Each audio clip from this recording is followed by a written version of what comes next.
Sir मर रहे हैं गर्मी में। इतना छोटा रूम में इतना सारा बच्चा बैठा हुआ है, कुछ वेंटिलेशन नहीं हो रहा है।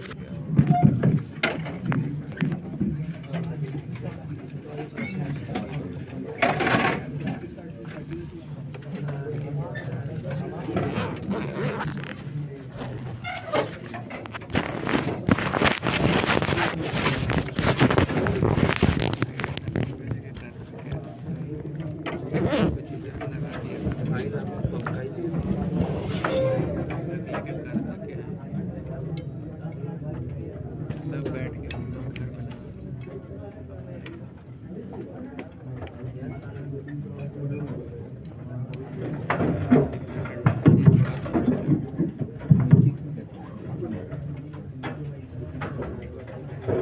वो तो गर्मी में पूरे 1 घंटा तक ऐसे ही पढ़ाया गया है।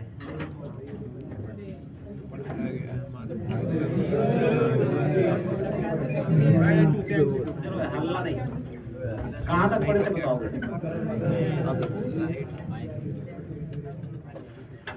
पोटेंशियल पॉइंट चार्ज का पोटेंशियल लिखे थे।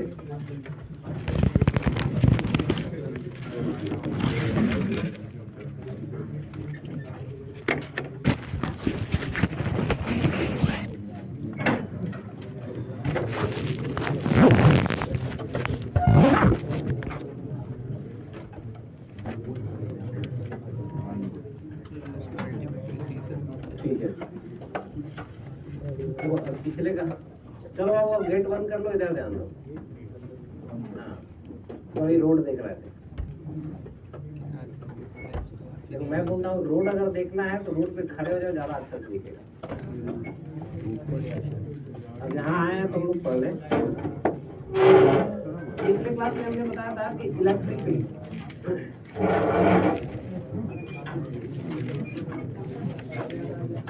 शांत हो जाओ।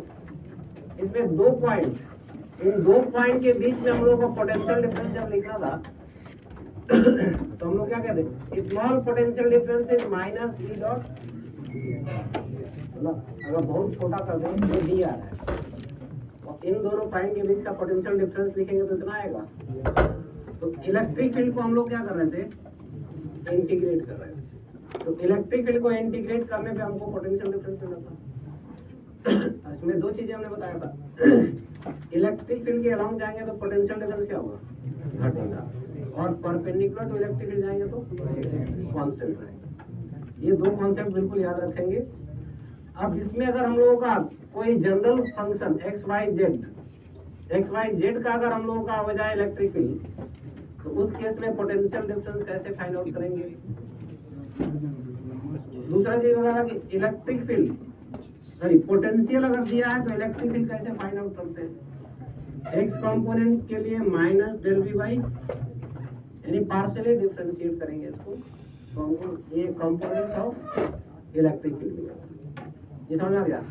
पिछले क्लास में ये चीज हम लोग डिस्कस किए थे, और इसी पर हम लोग कुछ क्वेश्चंस देख लें। तो सबसे सिंपल सा एग्जांपल एक,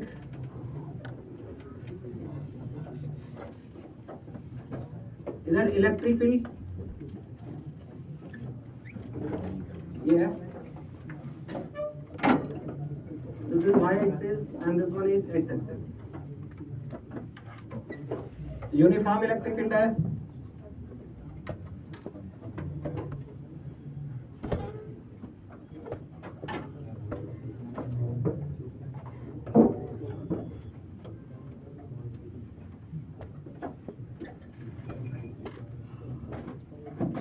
O, A, B and C।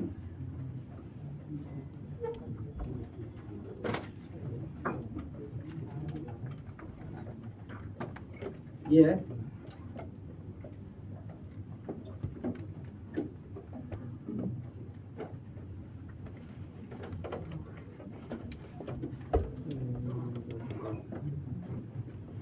Diagram हो गया जल्दी।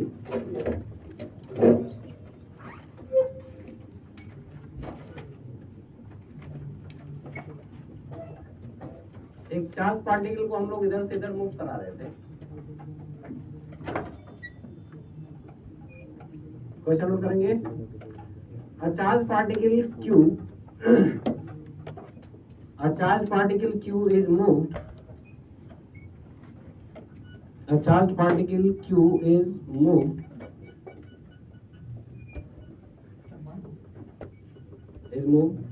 from point O to point C, from point O to point C along the path as shown in figure. Along the path as shown in figure.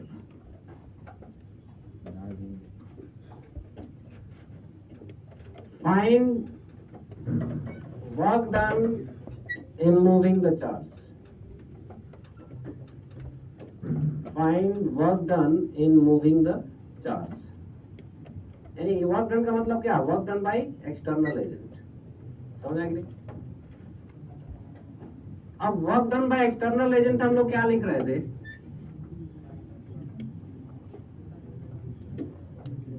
Delta we potential difference work done per unit charge लिखे थे। तो work done by external agent क्या लिख सकते हैं? Q into delta we लिख सकते हैं। where Q and delta V is V final minus V initial। तो कहने का मतलब है कि Q और ये इन दोनों के बीच का पोटेंशियल डिफरेंस अगर मिल जाए तो फाइनल पॉइंट ये है, इनिशियल पॉइंट ये है। तो इन दोनों के बीच का पोटेंशियल डिफरेंस अगर मिल जाए तो हमको मिल जाएगा आंसर। ये समझ आ गई? और इलेक्ट्रिक फील्ड में किस पाथ से मूव कराते हैं, किस पाथ से हो करके जा रहा है चार्ज, उस पर डिपेंड नहीं करता है। सिर्फ किस पे डिपेंड करता है? पोजीशंस, इनिशियल और फाइनल पोजीशंस पे डिपेंड। तो यहाँ से O और C के बीच में पोटेंशियल डिफरेंस हम लोगों को लिखना है। कैसे मिलेगा?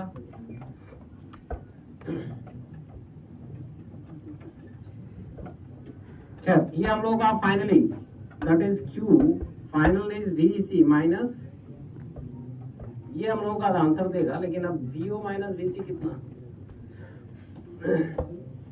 अरे इनके कोऑर्डिनेट्स नहीं लिखे थे, नहीं कोऑर्डिनेट भी दिया था। A, 1 2 A, 0 minus A, minus, ये इनके कोऑर्डिनेट्स लिखे हुए थे। ये सभी पॉइंट्स के कोऑर्डिनेट दिए हुए।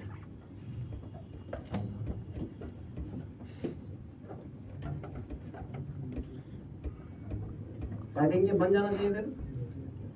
अब O और C के बीच पोटेंशियल डिफरेंस कितना लिखेंगे?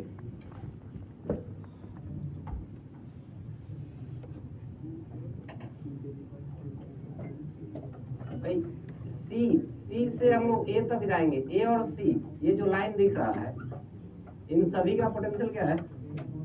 इक्वल है। Okay, this to all points are perpendicular to electric field. इन सभी पॉइंट्स पर इलेक्ट्रिक फील्ड का पोटेंशियल का वैल्यू सेम है। हम कहेंगे कि ये जो पॉइंट है, इसका कुछ नाम रख लेते हैं। Let us suppose this is P। हमने मान लिया इस पॉइंट P है। तो C का पोटेंशियल किसके बराबर है? अब हम जानते हैं कि यहाँ से यहाँ का डिफरेंस वही आएगा जो यहाँ से यहाँ का डिफरेंस होगा। समझ आएगी नहीं? तो हम लोग यहाँ से यहाँ लिख सकते हैं डायरेक्ट।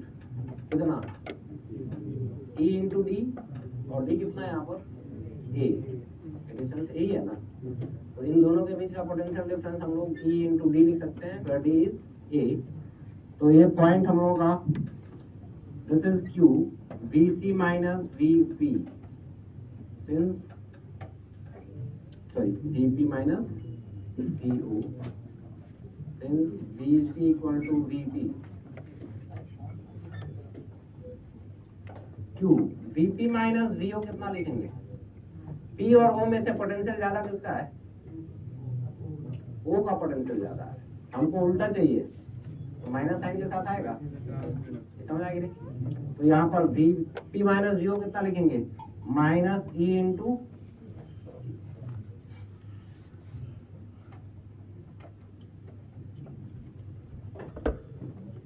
ये समझ आ गया सबको? Minus Q E into,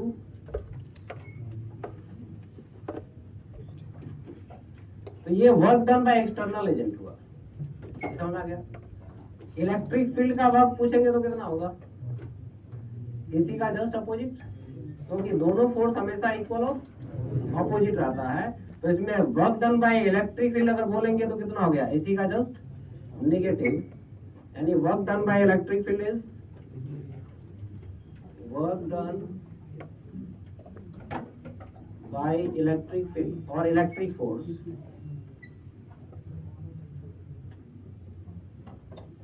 WE, and this is negative of work done by external agent, and this is plus QE into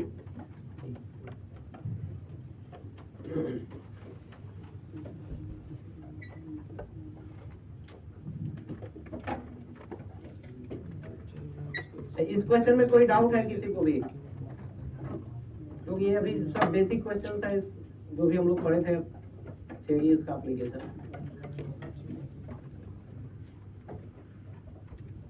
कोई डाउट किसी को, क्लियर है सब लोग? अगला एग्जांपल है और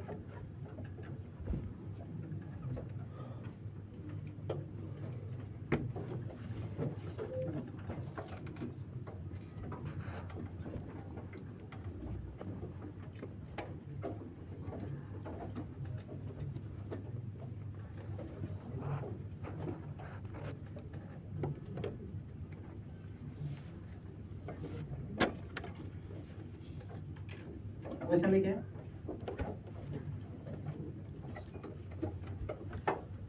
find potential difference between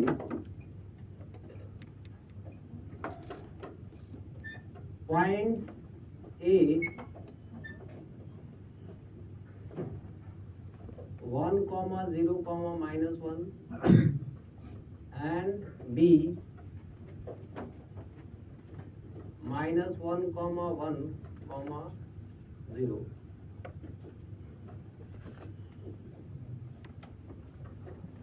Find potential difference between A and B, that is VA minus VB,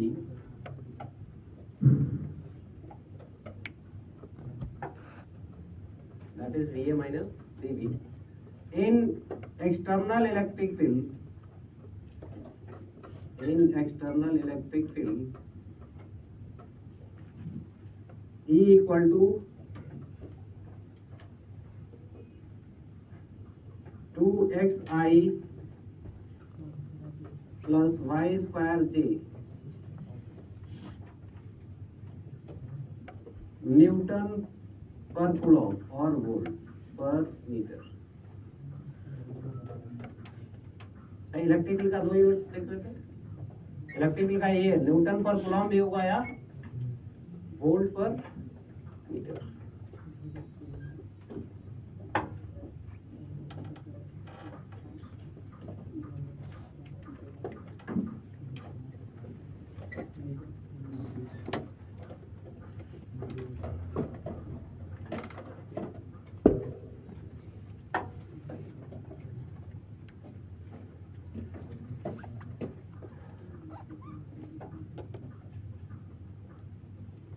क्या करेंगे, दो पॉइंट के बीच में पोटेंशियल डिफरेंस इलेक्ट्रिक फील्ड से फाइंड आउट करना है तो क्या करते हैं हम लोग, इलेक्ट्रिक फील्ड को इंटीग्रेट करते हैं। तो अभी हम लोग dv इक्वल टू लिखे थे माइनस dx dx dy लिखे थे, और इसी को क्या कर रहे थे हम लोग, इंटीग्रेट कर रहे थे। तो इनिशियल पॉइंट हमारा कौन होना चाहिए भाई, डिफरेंस फाइनल माइनस इनिशियल हो गया है। तो इनिशियल पॉइंट हमारा बी होना चाहिए और फाइनल पॉइंट ए होना चाहिए। तो यहाँ पर हम इनिशियल बी बी और ये है initial point, this is x B two y B two y A and this is z B two. ये समझ में आएगा सबको, जो कोऑर्डिनेट्स है इनके, ये बताया था कि नहीं बताया? हाँ, तो बस इसको इंटीग्रेट कर देना। अब इसमें हम लोगों का ये VA minus VB minus x component कितना है 2x and dx integral x coordinate of b कितना है -1 to 1 minus e by it is y square dy y coordinate is 1 to 0 minus ये तो 0 ही है z कंपोनेंट है ही नहीं तो आएगा ही नहीं ये समझ आया कि नहीं अब ये integration va minus vb equal to भाई x का x स्क्वायर बाई 2 होगा it is minus x square limit -1 to 1 minus this is y cube by 3 1 to ये तो 0 हो गया 1 का स्क्वायर माइनस 1 का स्क्वायर माइनस 0 माइनस 1 का क्यूब डिवाइडेड बाई 3 और सिंपली इट इज 1 वोल्ट चलो चलो चलो सॉरी 1 बाई 3 हाँ नीचे 3 लिखा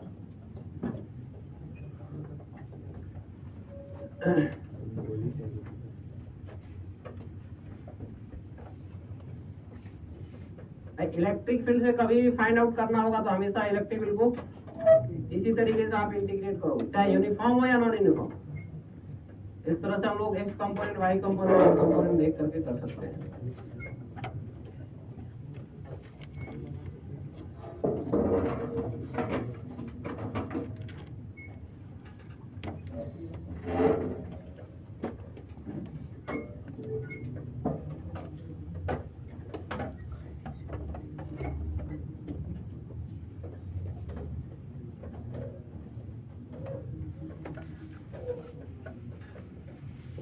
हो गया सब होगा अब ये पॉजिटिव आया इसका मतलब क्या है जो हम लोग लिखे हुए हैं उसमें a का पोटेंशियल ज्यादा होगा b का कम है और यही अगर निगेटिव होता तो उल्टा होता अगला एग्जांपल इसी पर बेस्ड है लेकिन वो पोटेंशियल से है find electric field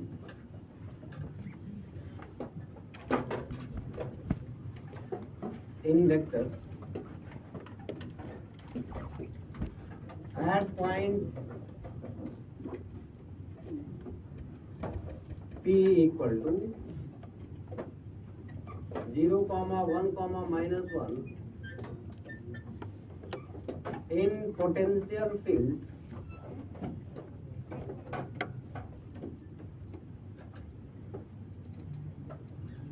V as a function of x, y, z equal to x square y z cube and this is volt भाई पोटेंशियल फील्ड का मतलब क्या पोटेंशियल ऐसा होना है कि नहीं पोटेंशियल फील्ड का मतलब पोटेंशियल तो ये potential as a function of x y z दिया हुआ है अब इसमें कोई पॉइंट पी है जिसका कोऑर्डिनेट भी दे रखा है तो यहाँ पर इलेक्ट्रिक फील्ड वेक्टर कितना है ये हमको बताना है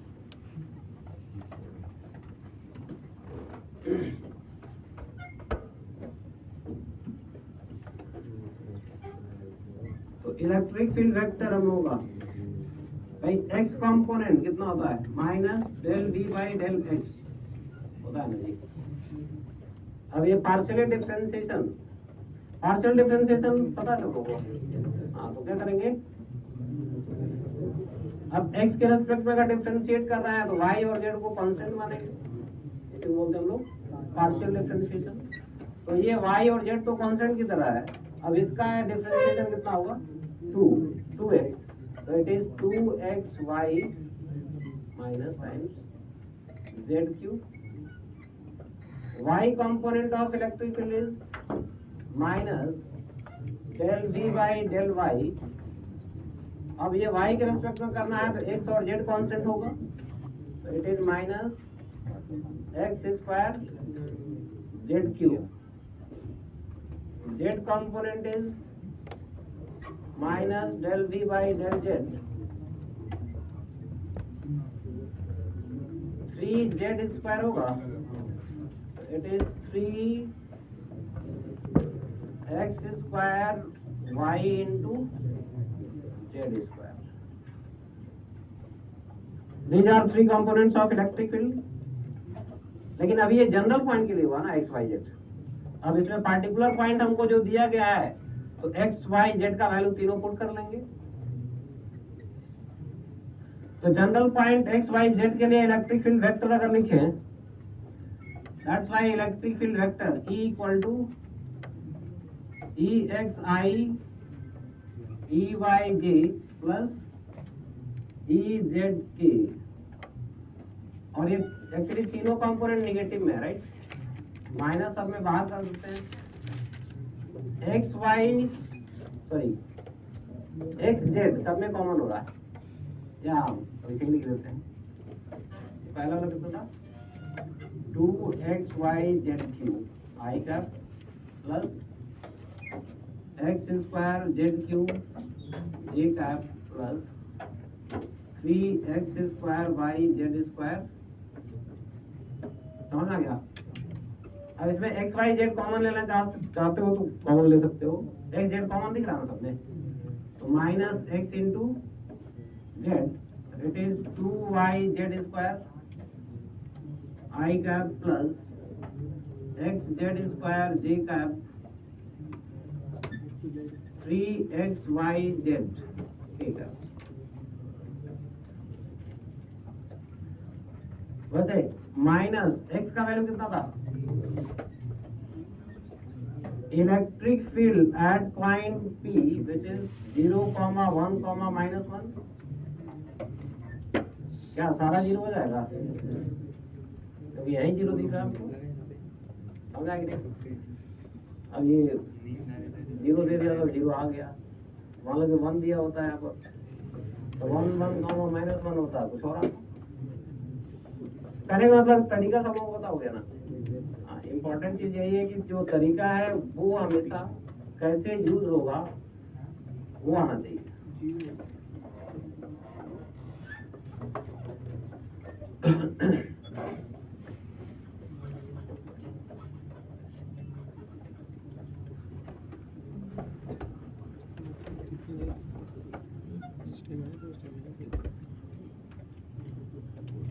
कंप्लीट हो गया सब होगा. चलो सिमिलर कॉन्सेप्ट इसी का था, पोटेंशियल एनर्जी, इलेक्ट्रिक और electrostatic potential energy. Electrostatic potential energy.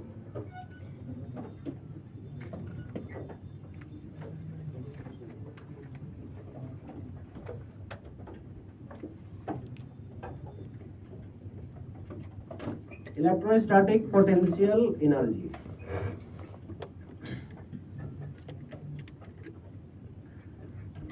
जैसे ग्रेविटेशनल पोटेंशियल एनर्जी पढ़ा होगा सब लोगों ने. एक पार्टिकल को यहाँ से यहाँ ले जाए तो इसका ग्रेविटेशनल पोटेंशियल एनर्जी जो चेंज है किस पे डिपेंड करता है, वर्टिकल डिस्प्लेसमेंट होता है. जैसे मान लिया वर्टिकली डिस्प्लेस कर दिया h, तो ये m था, फिर फाइनली m यहाँ हो गया. इस पोजीशन में पोटेंशियल एनर्जी कितना, कैसे पता, 0. हाँ, रेफरेंस पॉइंट हम मान रहे हैं. तो रेफरेंस जब यहाँ हम कहेंगे कि ये u जब 0 होगा तो इसके रेस्पेक्ट में ये h हाइट पर होगा, तो इसका पोटेंशियल एनर्जी अब लिखेंगे हम लोग mg इंटू, लेकिन मान लेते हैं रेफरेंस कहीं यहाँ पर है, u इक्वल टू 0, तो इसका पोटेंशियल एनर्जी कितना, h1 हाइट mg इंटू ये इनिशियल कहलाएगा, और फाइनली h2 हाइट बोल देते हैं. तो ये फाइनल हो गया. चेंज पोटेंशियल एनर्जी में कितना, it is mg h2 minus and it is again h mg into. तो कहने का मतलब है कि चेंज इन पोटेंशियल एनर्जी जो है वो रेफरेंस पॉइंट पे डिपेंड नहीं किया गया. रेफरेंस हम कहाँ लिए, ये चेंज जो भी हुआ तो डिपेंड किया इस पर नहीं. दैट मीन्स कि हम लोगों का रेफरेंस अगर हम ना लें तो किसी पर्टिकुलर पॉइंट का पोटेंशियल हम नहीं बता सकते, पोटेंशियल एनर्जी नहीं बता सकते। दैट मीन्स कि एब्सोल्यूट जो पोटेंशियल या पोटेंशियल एनर्जी है कभी डिफाइन नहीं होता। जब भी डिफाइन होता है हमेशा चेंज, और चेंज उसमें भी अब चेंज का है इनिशियल पॉइंट यानी रेफरेंस इसको मान लें, और इसका जीरो कर दें एनर्जी। रेफरेंस पॉइंट या इनिशियल का एनर्जी हम जीरो मान लें, तो उसके रेस्पेक्ट में फाइनल का हम बता सकते हैं डायरेक्ट। समझ आए कि नहीं? तो इसलिए जो हमेशा पोटेंशियल एनर्जी में चेंज डिफाइन होता है, and it is defined for conservative field और कंजर्वेटिव फोर्सेस। समझ गए? तो पोटेंशियल एनर्जी है या पोटेंशियल डिफाइन होता है, this is only for conservative field और फोर्सेस। लिखे इसमें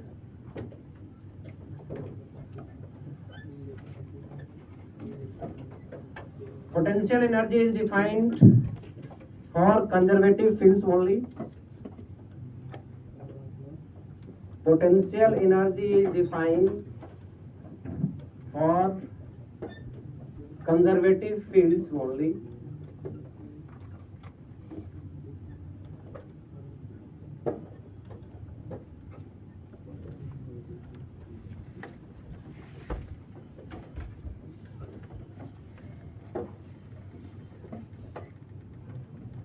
Conservative fields only.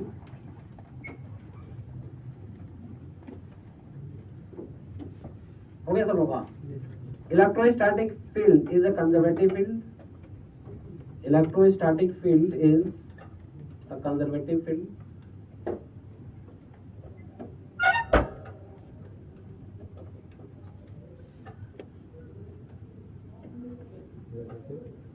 Electrostatic field is a conservative field. हाँ, लेकिन मान लो कि हाइपोथेटिकल क्वेश्चन बना के दिया, पूछा है कि ये इलेक्ट्रिक फील्ड कंजर्वेटिव है या नॉन कंजर्वेटिव, कैसे पता करते हो? कंजर्वेटिव फोर्स और नॉन कंजर्वेटिव। हाँ, लूप में, किसी क्लोज लूप में, उस फील्ड में अगर कोई क्लोज लूप ले और उसमें वर्क डन अगर जीरो हो गया तो वो क्या है? कंजर्वेटिव फील्ड या कंजर्वेटिव फोर्स का है। समझ आ गया? और अगर नॉन जीरो आता है तो इट इज नॉन कंजर्वेटिव। ये अभी हम लोग इलेक्ट्रोस्टैटिक फील्ड की बात कर रहे हैं। तो इलेक्ट्रोस्टैटिक जो फील्ड होता है हमेशा कंजर्वेटिव होता है। जैसे मान लिया कि ये इलेक्ट्रोस्टैटिक फील्ड कोई, अब यहाँ पर हम लोगों का एक पॉइंट से दूसरे पॉइंट, ये सिस्टम ऑफ चार्जेस है बहुत सारे, इसमें इस पॉइंट से इस पॉइंट पे हम लोग क्या कर रहे हैं? चेंज कर रहे हैं। इस क्यू को यहां से हम मूव कराया इनिशियल पॉइंट से लेके फाइनल पॉइंट में। अब इस चार्ज क्यू को यहां से यहां शिफ्ट करने में वर्क डन कितना हो गया? W external. ये जितना वर्क डन एक्सटर्नल एजेंट का है उतना ही इलेक्ट्रोस्टैटिक फोर्स है। कितना? Q इंटू, और ये है, ये समझ में आएगी नहीं? ताकि नेट फोर्स हमेशा इस पे क्या रहे? जीरो। ये समझ आ गया? अब इसका work done by external agent हम लोग क्या लिखेंगे? Work done by external agent, this is equal to change in potential energy of the system which is U final minus, क्योंकि ये एक्सटर्नल एजेंट ही इसको यहां से यहां शिफ्ट करके पोजीशन चेंज किया था, और जिसकी वजह से पूरे सिस्टम के पोटेंशियल एनर्जी में क्या आया था? चेंज। ये समझ आ गया? तो ये चेंज किसके बराबर होगा? तो ये जितना वर्क करेगा उसी के बराबर होगा। क्लियर हो गई? अब ये एक्सटर्नल वर्क डन है, तो हम कहेंगे कि work done by external agent is equal to negative of work done by conservative force. बोलेगा ना जी? This is conservative force. That's why delta U यानी change in potential energy is work done by external agent, which is negative of work done by conservative force, and this is work done by conservative force.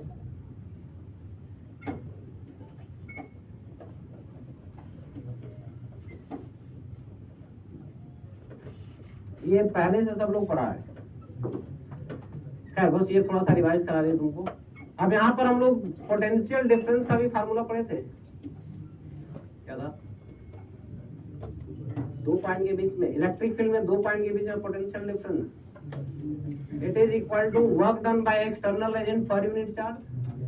पढ़े थे ना जी यहाँ से। हाँ, तो इसमें हम लोग कह रहे थे कि work done by external agent, since work done by external agent per unit charge is delta V, this implies that work done by external agent is Q into,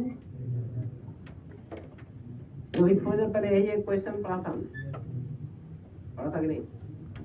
तो ये हम लोगों का सेम चीज है, और यही हम लोगों का क्या है, चेंज इन पोटेंशियल।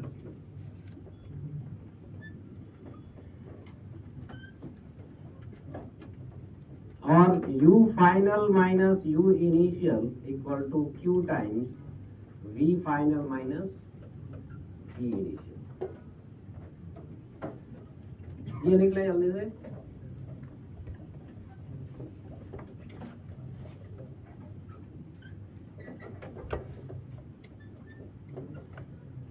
ये नोट करेंगे जल्दी से, उसके बाद लिखते हैं ये जो अभी लिखे थे हम लोग।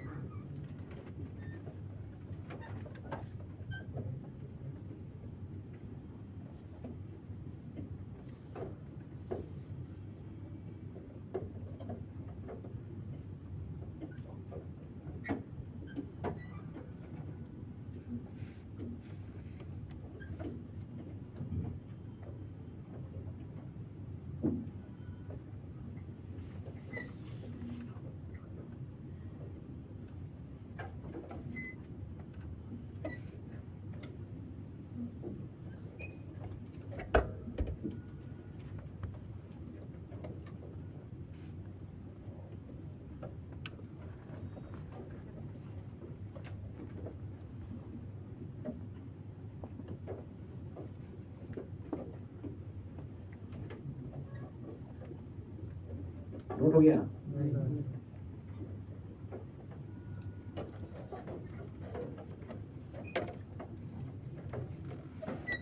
चलो इधर देखो,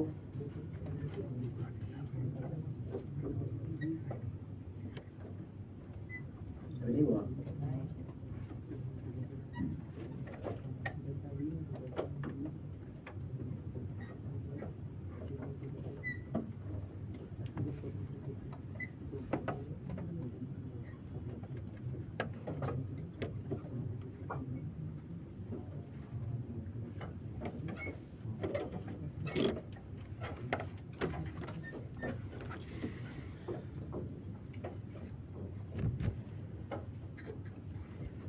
लिख ली क्या सब लोग? तो इसमें हमने कहा था कि जो सिस्टम का इनिशियल पोजीशन ये था और फाइनल पोजीशन ये है, वैसे भी पॉइंट चार्ज है ना, तो इस पॉइंट चार्ज को यहाँ से यहाँ तक मूव कराने में सिस्टम के एनर्जी में चेंज हुआ, जो कि पोटेंशियल एनर्जी है। अरे सिस्टम हम क्यों बोल रहे हैं यहाँ? क्या सिंगल चार्ज क्यों है? नहीं, इसके अलावा कौन चार्ज है? अरे इसके अलावा और कौन चार्ज है यहाँ? अरे जो फील्ड प्रोड्यूस कर रहा होगा, अरे हुआ ना जी, ये इलेक्ट्रिक फील्ड अपने आप को आया नहीं, समझ आएगी नहीं सबको? ये इलेक्ट्रिक फील्ड प्रोड्यूस करने वाला कोई चार्ज ही होगा ना, ये वही चार्ज है। किस तरह का है ये? या सिस्टम ऑफ चार्जेस हो सकता है। तो ये और ये दोनों मिला करके क्या एक सिस्टम है, क्लियर करें? तो इस पूरे सिस्टम में हम लोग यहाँ से यहाँ चेंज की, तो ये पोटेंशियल एनर्जी में चेंज हुआ पूरे सिस्टम का ना, समझ आया कि नहीं? तो सिस्टम के पोटेंशियल एनर्जी में जो चेंज आया वो किसके बराबर है? या तो work done by external agent के बराबर है, या तो negative of work done by conservative force. दोनों में से कोई भी एक बोल सकते हैं, क्योंकि दोनों का वर्क हमेशा इक्वल और अपोजिट। तो डेफिनेशन इसमें लिखे, change in potential energy of system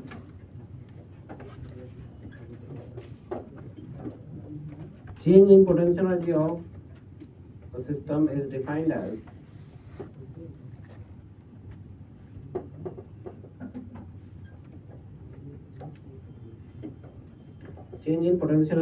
system is defined as work done by external agent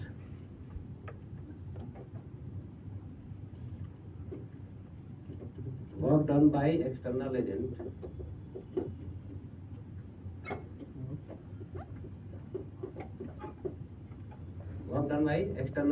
in moving a charge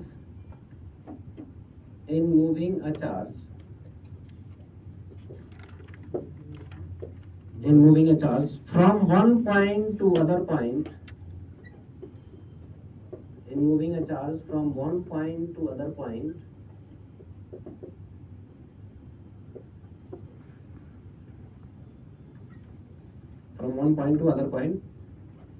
in external electric field.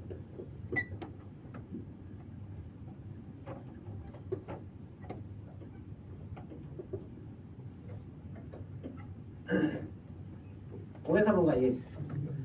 तो कहने का मतलब है कि हम लोग ये जो फार्मूला लिखे थे अभी,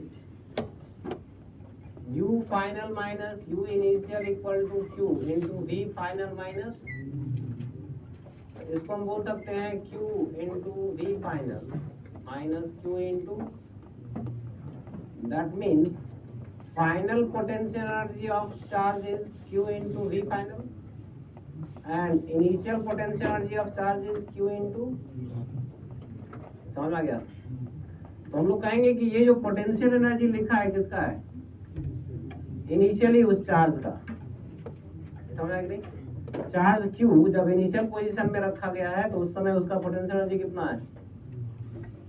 Q into Vi, और फाइनल पोजीशन में जब गया तो Q into V फाइनल।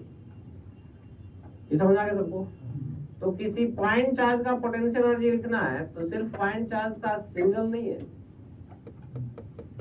नहीं समझे? उसमें सिस्टम भी पूरा इन्वॉल्व है।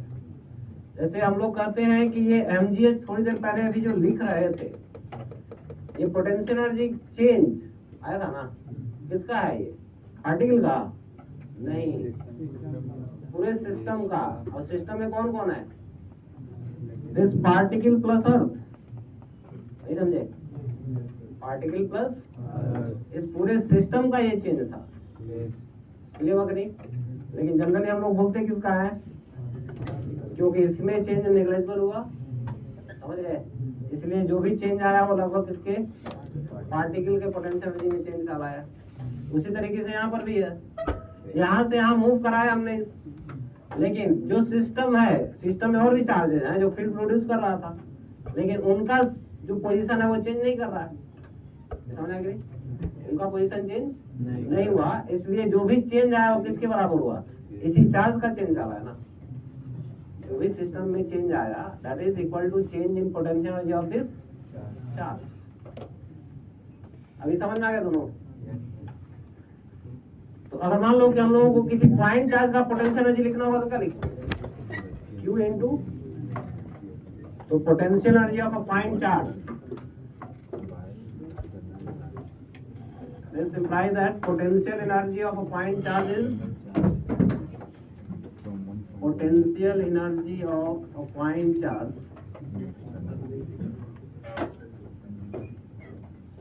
U equal to Q into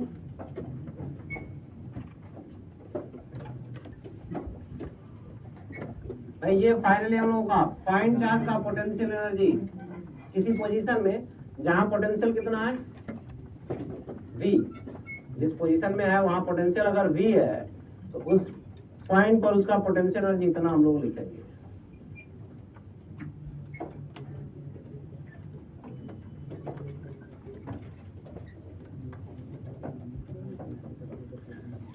next heading लिखेंगे। अब सिर्फ हम लोग सिर्फ 2 पॉइंट चार्जेज ही लेते हैं सिस्टम में, सिर्फ 2 पॉइंट चार्जेज ले सिस्टम में। हेडिंग लिखिए potential energy of 2 point charge system, potential energy of 2 point charge system.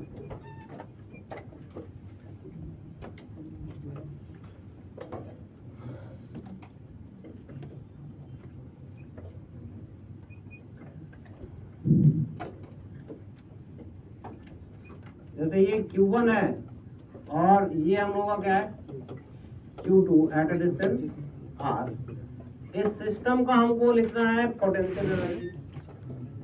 समझ आ गया? तो सिस्टम में पहले सेपरेशन क्या था? इन्फिनिटी। तो इन्फिनिटी पे हम लोग क्या करें? पोटेंशियल एनर्जी का वैल्यू कितना लिखेंगे? U at infinity is considered to be, potential भी जीरो कंसीडर होता है और पोटेंशियल एनर्जी भी जीरो कंसीडर होगा।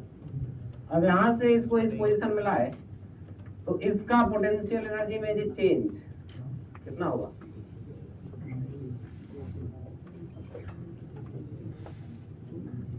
अरे U इनिशियल हम लोग कहेंगे कि U इंफिनिटी है which is equal to U final कितना? तो Q2 इंटू V फाइनल, और फाइनल यहाँ का पोटेंशियल कितना है?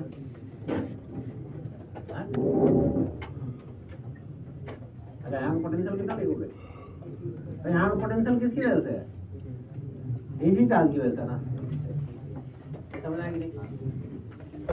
तो ये हम लोग का यहाँ का पोटेंशियल लिखेंगे तो कितना है? KQ/R, पॉइंट चार्ज का पोटेंशियल होता है। तो इसकी वजह से यहाँ जो पोटेंशियल है वो कितना है? KQ1 और इसमें 4 से मल्टीप्लाई कर दिए। समझ गए? तो इसमें हम लोग कहेंगे कि इसको लाने में एक्सटर्नल वर्क डन कितना हो गया? W। अरे एक्सटर्नल वर्क डन कितना हुआ? ये जब नहीं था, सिर्फ इसको लाया गया था, इन्फिनिटी से इसको भी लाए थे हम लोग, इसमें वर्क डन कितना हुआ था? W1। समझ आ गया? अब पहले सबसे पहले इसको लाए थे हम लोग और ला के यहाँ पर क्या कर दिए? फिक्स। तो इसको लाने में वर्क डन कितना हुआ? अरे इसका वैल्यू, अगर इसके अलावा और कोई चार्ज नहीं था, that means there is no field. सिर्फ यही चार्ज कहाँ से लिया जा रहा है? इन्फिनिटी से इस पोजीशन में लाया जा रहा है, इसके अलावा और कोई चार्ज नहीं है। तो इसका मतलब कोई चार्ज ही नहीं है अगर, तो वहाँ फील्ड भी नहीं है। तो जब उसमें फील्ड ही नहीं है और उसी में चार्ज को लाया जा रहा है, तो एक्सटर्नल एजेंट का वर्क डन क्या होगा? जीरो, क्योंकि इलेक्ट्रिक फील्ड ही नहीं है। समझ आ गया सबको? अब इसको ला के यहाँ फिक्स कर दिए।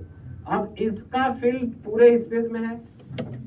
अब उस स्पेस में इस Q2 को इन्फिनिटी से यहाँ तक लाया गया। समझ गए? अब ये W2 इसको वर्क करने में, सही इसमें तो कुछ वर्क करना पड़ेगा ना, तो इसमें एक्सटर्नल एजेंट का वर्क उतना ही होगा, negative work done by electric field. अब दोनों वर्क मिला दें तो इस सिस्टम को बनाने में कुछ टोटल वर्क हो गया? इस सिस्टम को बनाने में टोटल कुछ वर्क हो गया। अब total work done to form this system is known as potential energy of the system. मतलब यूं कहें कि पहले दोनों के बीच सेपरेशन क्या था?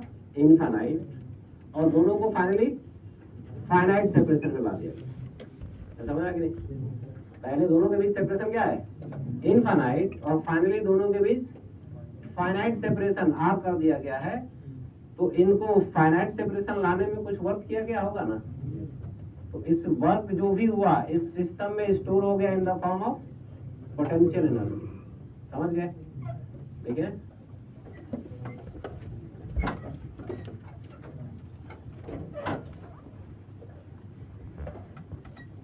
ये बना लिया डायग्राम? ये डायग्राम पहले जल्दी से बना लोगे?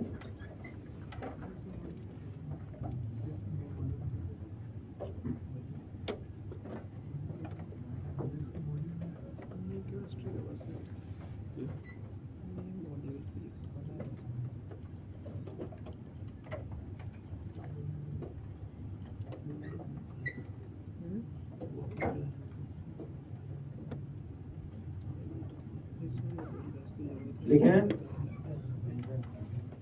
the work done by external agent, the work done by external agent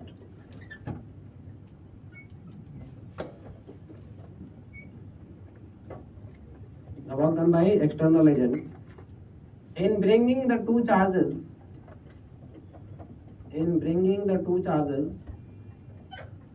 from infinity to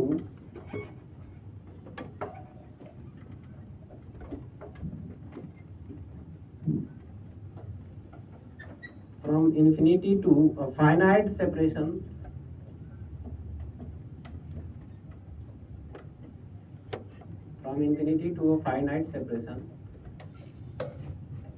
is stored in the system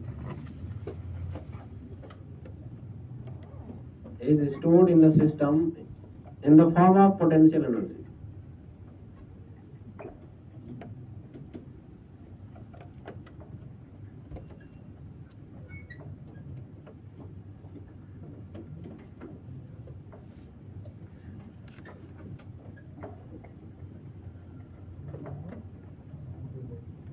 Is stored in the system in the form of potential energy.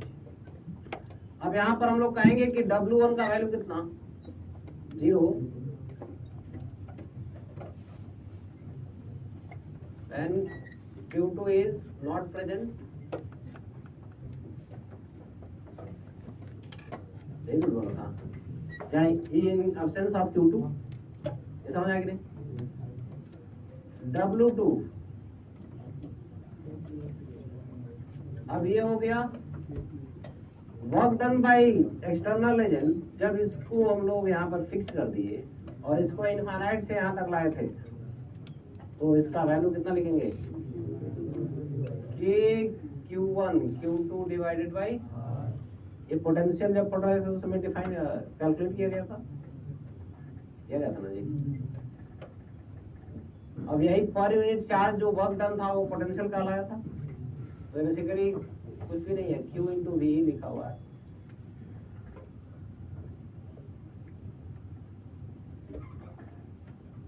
When Q1 is present.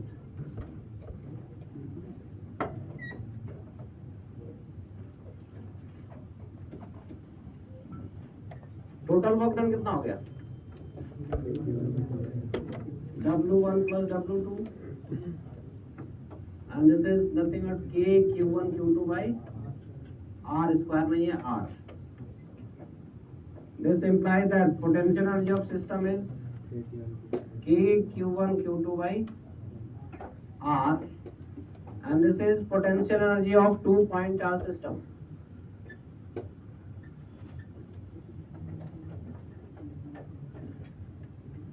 Potential energy of 2-point charge system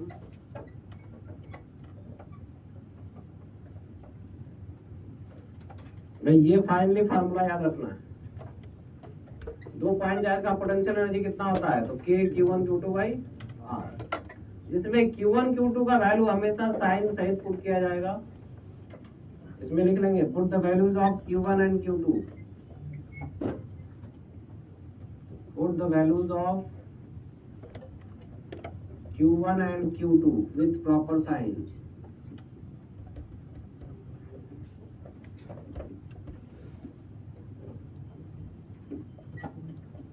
Put the values of Q1 and Q2 with proper sign.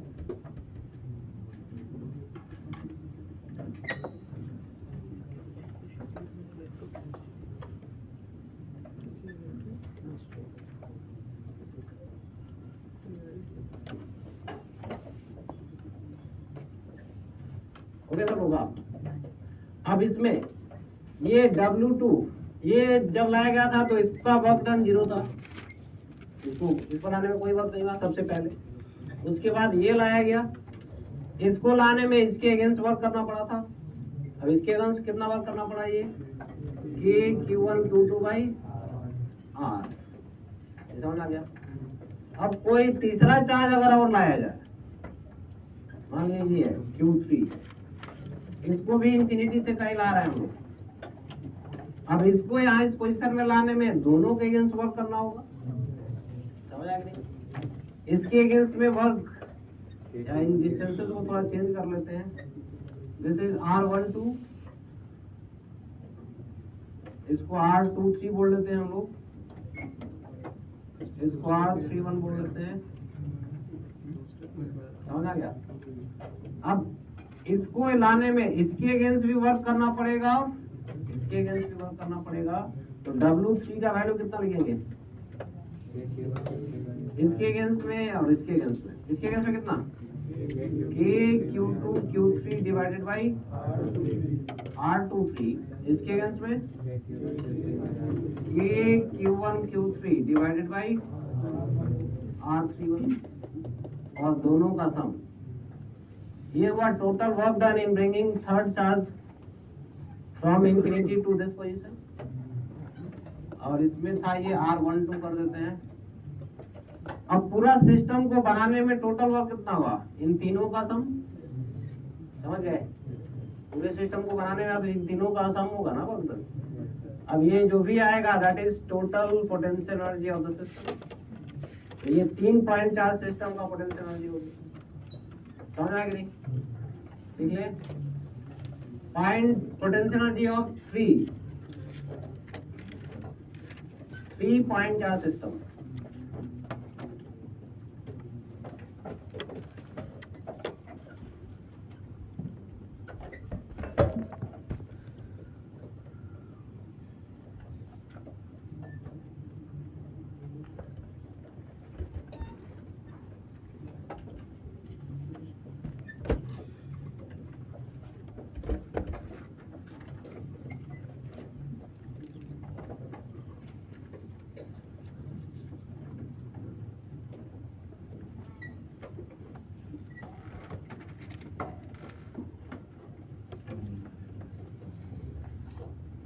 Total work done is W1 plus W2 plus W3 and this is K0 plus KQ1 Q2 divided by R12, KQ2 Q3 divided by R23, KQ3 Q1 divided by। अब ये तीसरा work done है।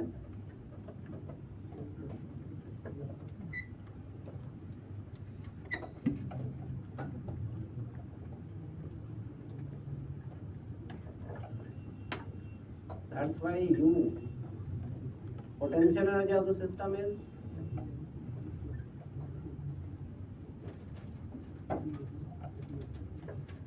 U equal to KQ1 Q2 divided by R12, KQ2 Q3 divided by R23 plus KQ3 Q1 divided by R31।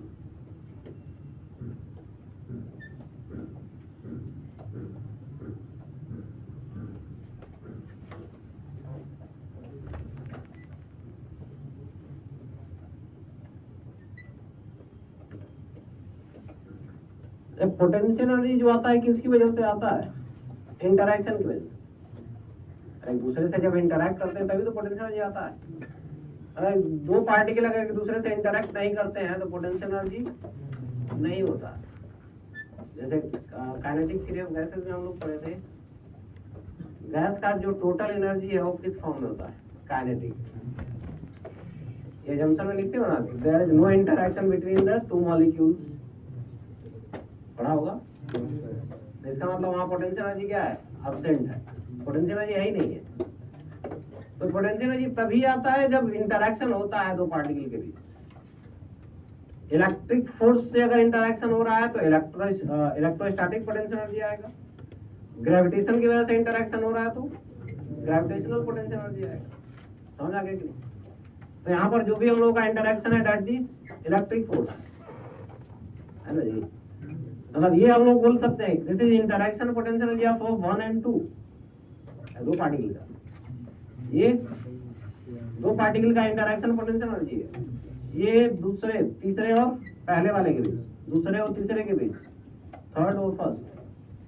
ये समझ आ गया कि नहीं? तो हम लोग क्या देख रहे हैं कि पेयर वाइज पोटेंशियल एनर्जी जो था, इंटरैक्शन पोटेंशियल एनर्जी, इन्हीं सबको क्या कर दिया गया है, ऐड कर दिया गया है।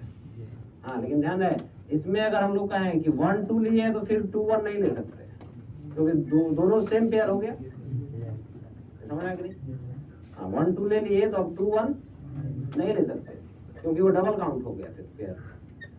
तो सिंगल पेयर होना चाहिए, यानी कि हर एक पेयर का पोटेंशियल एनर्जी इंटरैक्शन लिख करके सबको क्या कर दिया गया, ऐड कर देंगे।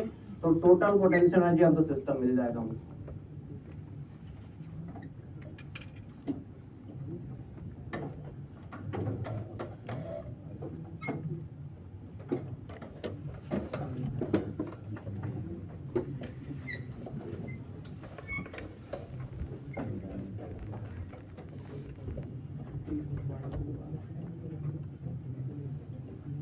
This implies that total potential energy is summation of pair-wise potential energy. ये समझा क्या? Sum of pair-wise potential energy. लेकिन हाँ, ये क्या है? Without repetition of pair. Without repetition of pairs.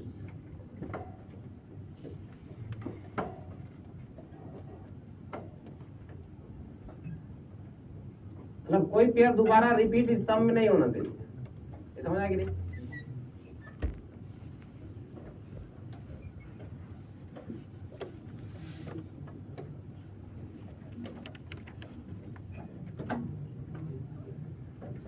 Example इसका देखें, ये लिख लिए सब लोग।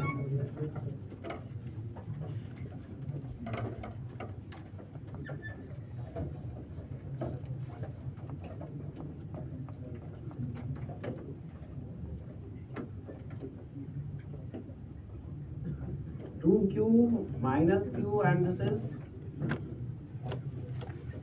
और इसको प्लस क्यू, और ये है माइनस 3q d, और this is d. Find potential energy of the system as shown in figure. ये 3 चार्ज पार्टिकल का एक सिस्टम है, इसमें पोटेंशियल एनर्जी कितना है?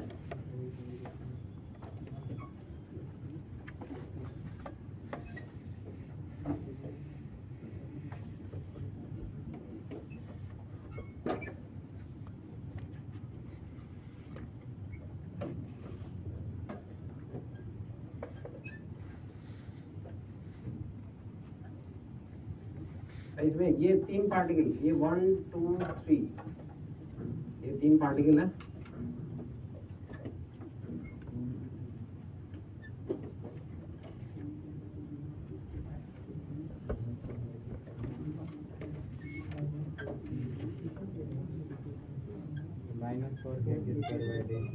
-4k² d, इसमें भी सब लोगों का अलग अलग आने लगा। अरे अभी तो बहुत सिंपल शुरुआत है जी।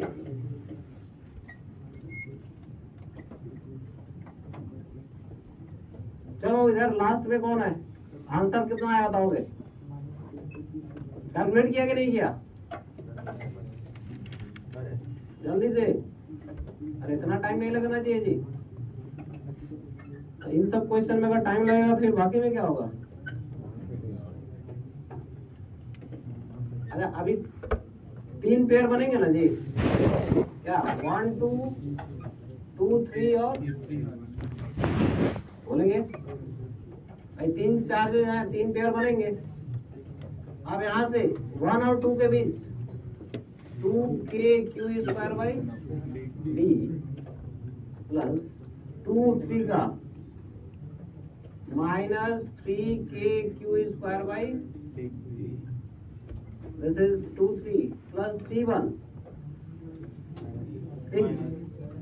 6k² 2d which is 3k² d। तो ये कैंसिल, वो माइनस सॉरी माइनस माइनस था जी, गलती होगी।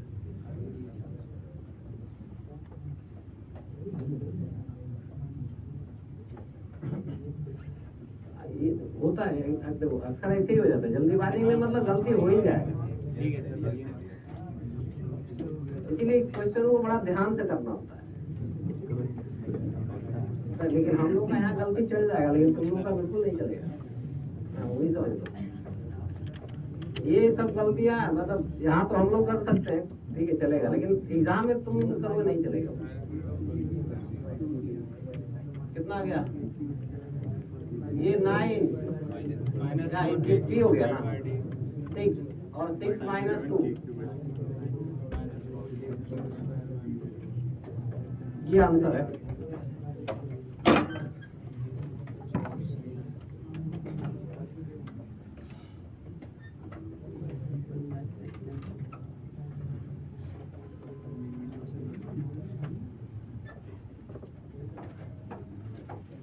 हो गया सब होगा।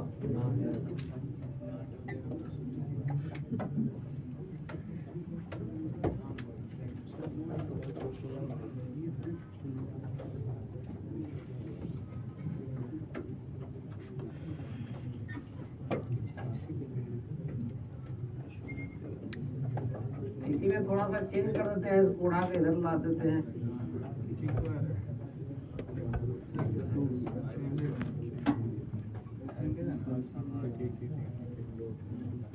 टू क्यू, ये 1 2 3 अगेन, और सभी साइड लेंथ से कितने हैं? ये बोल देते हैं 2q, दिस इज -q, और ये कितना था 3q। चलो अब इसका पोटेंशियल एनर्जी कितना हुआ सिस्टम का? सही से बताओगे, नहीं जल्दी बताओगे थोड़ा।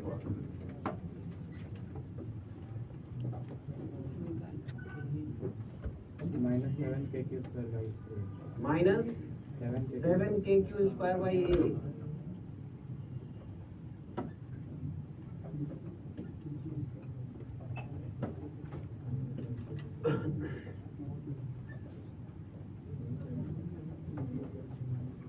है जी सब होगा।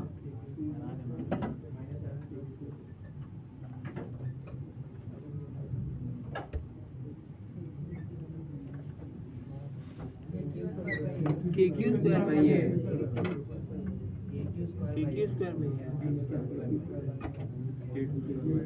KQ² में तो और आसान बना दी तो गलत बता दी। नहीं KQ² में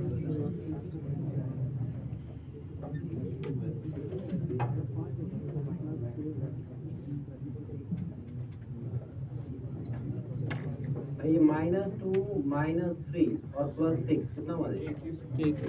मतलब मल्टीप्लाई कर रहे हैं डायरेक्ट। हम डायरेक्ट मल्टीप्लाई क्यों कर रहे हैं? अब देखो ये तुम्हारा दिमाग खुद से समझ है, थ्योरी तो कंप्लीट हो गया।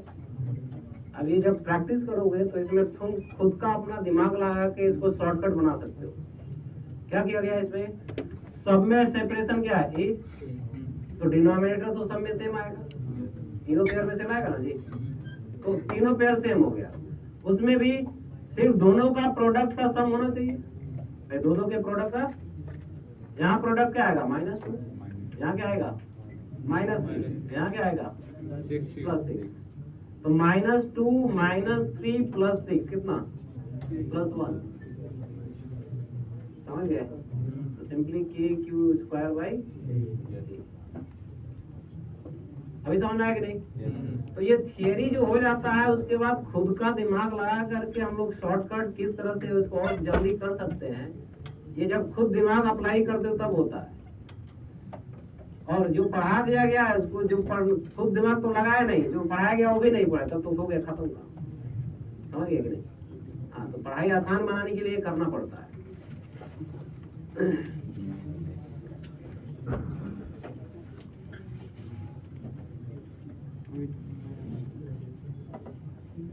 तो भाई जल्दी से लिख लोगे, -2kq²/a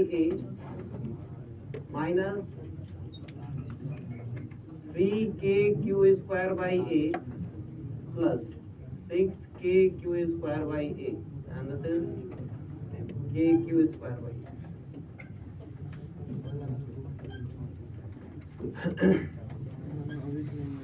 चलो कंप्लीट हो गया सब लोग आना। इसी में अगर कर दें इस -q चार्ज को यहाँ से लेके इन्फिनिटी तक ले जाए तो कितना वर्क करना पड़ेगा? इसको यहाँ से निकाल करके कहाँ ले जा रहे हैं, इन्फिनिटी पर। तो वर्क कितना करना होगा एक्सटर्नल एजेंट को, ये बताना है। क्वेश्चन लिखो। In previous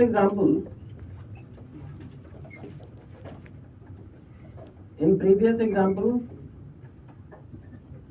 find work done by external agent. In previous example, find work done by external agent in moving. Find work done by external agent in moving minus q charge. In moving minus q charge from its position to infinity. From its position to infinity.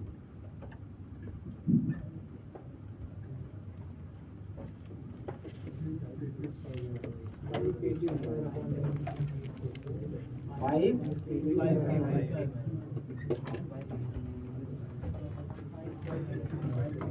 तो अगर हम लोग कहें, उदाहरण सुनेंगे अब, ये point charge को यहां से इंफिनिटी के बीच मूव कराया जा रहा है। अब इसमें work done by external agent हम लोग क्या लिख रहे थे, it is equal to change in potential energy of the system. अब सिस्टम में कितने चार्जेज हैं, 3, टोटल कितने, जिनमें से 2 का पोजीशन बिल्कुल चेंज नहीं हो रहा, सिर्फ एक ही का चेंज हुआ ना। अभी हमने कहा था किसी सिस्टम में एक पॉइंट चार्ज को जब मूव कराते हैं एक जगह से दूसरे जगह, तो उस केस में change in potential energy of the system क्या लिखते हैं, it is Q into V final minus V initial. यही लिखा था, क्लियर हुआ कि नहीं? किसी पॉइंट चार्ज को एक पोजीशन से दूसरे पोजीशन मूव कराने में जो वर्क लिखा था, यही लिखा हुआ था कि नहीं? अब initial potential energy, sorry final potential और इनिशियल, अब ये हम लोगों का है minus Q। Since work done by this implies that work done by external agent equal to minus Q। Q की जगह क्या है, and this is final position at infinity 0 और V initial। What about V initial? Initial potential किसका, initial position में। अब यहाँ पर पोटेंशियल किसकी वजह से है, तो बाकी दोनों की वजह से होगा ना।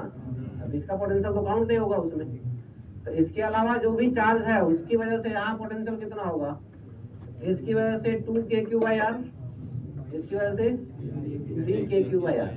तो it is 2kq/a plus 3kq/, this is your initial potential. ये समझ आ गया?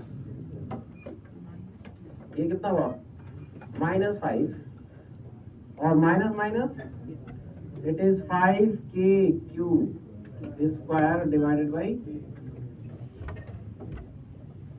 समझ आ गई?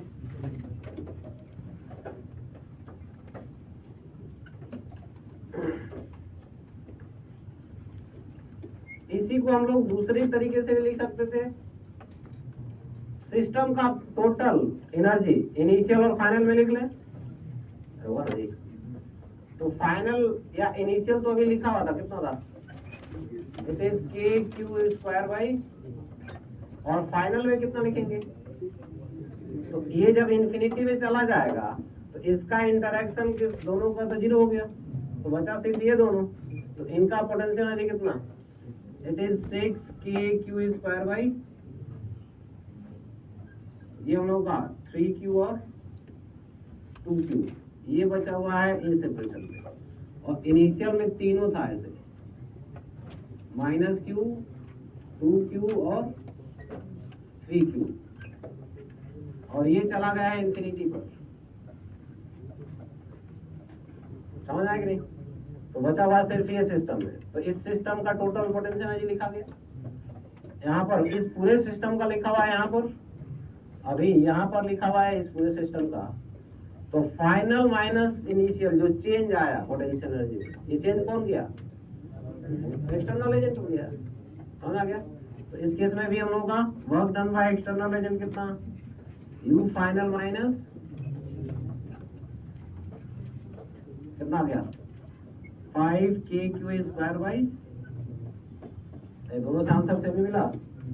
चाहे जैसे भी सॉल्व करोगे तुमको आंसर सेम हर तरीके से मिलेगा।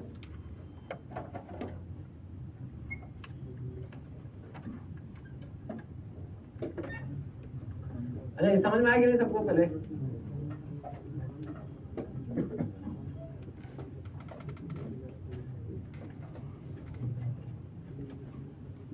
चलो इसी पर भी एक छोटा सा एग्जांपल देख लो और आंसर सब लोग सही सही बताएगा।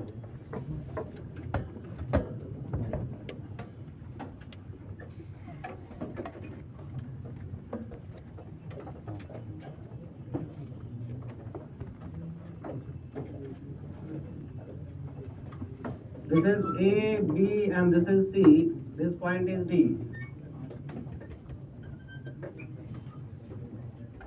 ये सभी सेपरेशन कितने हैं? A.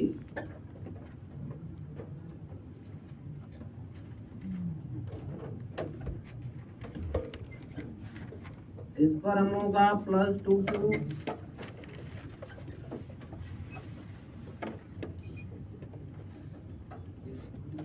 और यहाँ बोल देते हैं q और -q। इसको 3q करो और इसको -q करो। b पर जो चार्ज है -q और इसको +3q।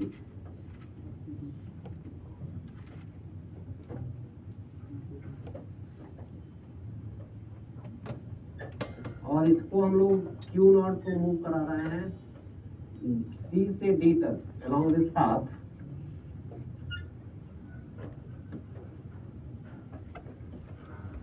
Question is find work done by external agent, that is W external, in moving charge Q0 from C to D as shown in figure।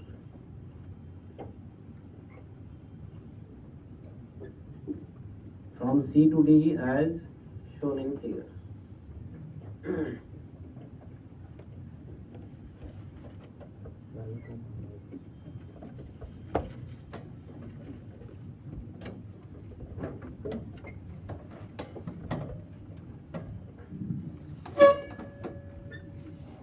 क्या करेंगे?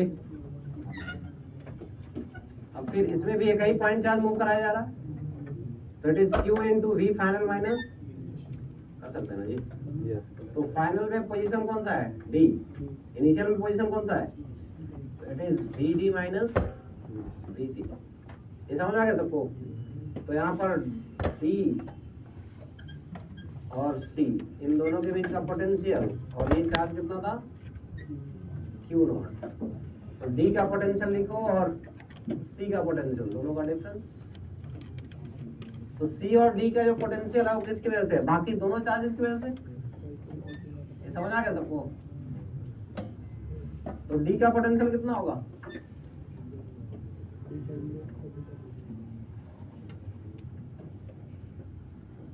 D का पोटेंशियल कितना है?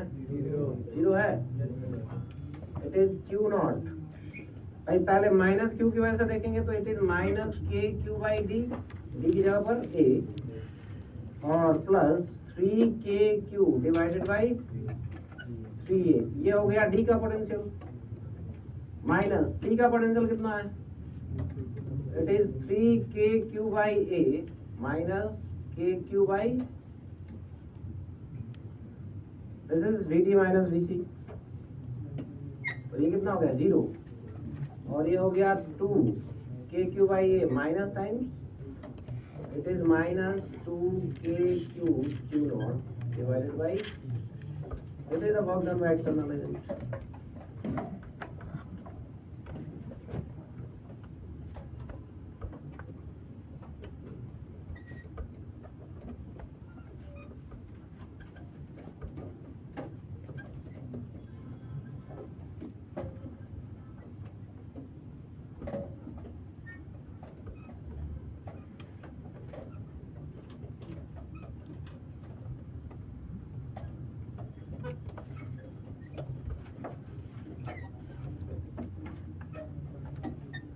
होगा।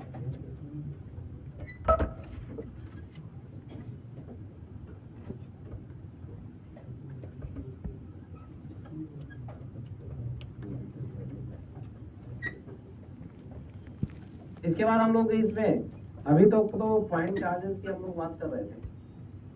जैसे इलेक्ट्रिक फील्ड पॉइंट चार्ज से लेकर के बहुत सारे कंटिन्यूअस चार्जेस की वजह से भी लिखे थे ना जी। सॉलिड स्फीयर, हॉलो स्फीयर, यानी कि solid cylinder, hollow cylinder, straight wire, plane, तो इन सब का अब हम लोग का इनकी वजह से अगर इलेक्ट्रिक फील्ड है तो उनकी वजह से पोटेंशियल भी तो होगा, क्योंकि जहां इलेक्ट्रिक फील्ड है वहीं पोटेंशियल भी है। बस दोनों में डिफरेंस क्या है, एक वेक्टर क्वांटिटी है, दूसरा दोनों एक ही चीज को बता रहा है। ये समझ आया कि नहीं? बस उसमें से एक वेक्टर क्वांटिटी है और एक स्केलर क्वांटिटी। तो अब कंटिन्यूअस चार्ज की वजह से भी तो पोटेंशियल होगा ना। तो कंटिन्यूअस चार्ज की वजह से पोटेंशियल कितना है वो हम लोग देख लें। तो हेडिंग लिखेंगे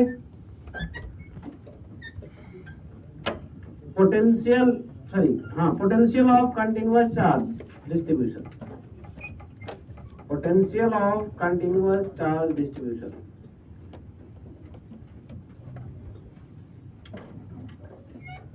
potential of continuous charge distribution. सबसे पहला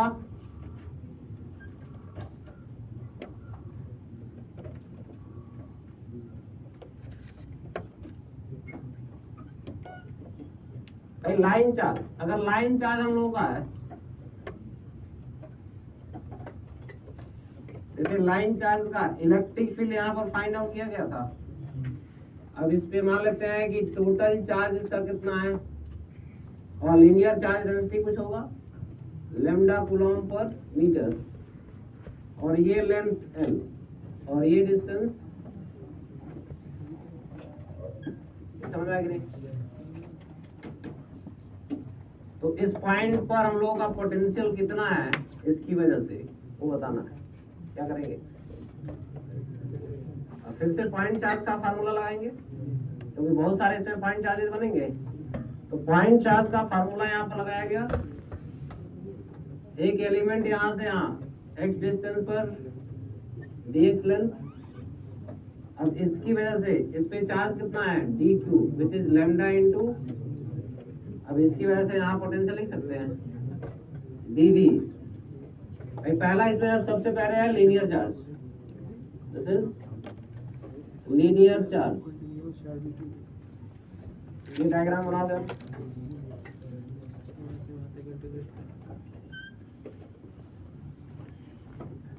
dv equal to k into dq divided by, and this is k lambda into dx divided by x. Total potential k lambda into dx by x integral limit is a to a plus l और a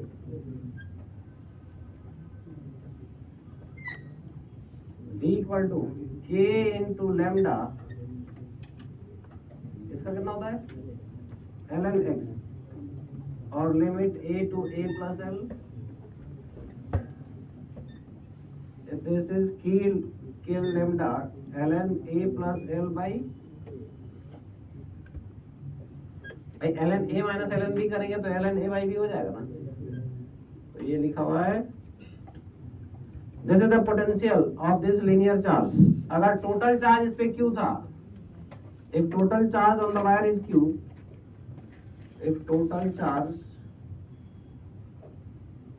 on the wire is q, then lambda का value in terms of q कितना, q by l लिखेंगे। अब इस lambda की जगह पर q by l put करेंगे तो हम लोगों का potential in terms of q मिल जाएगा। It is k q by l ln a plus l divided by, this is the potential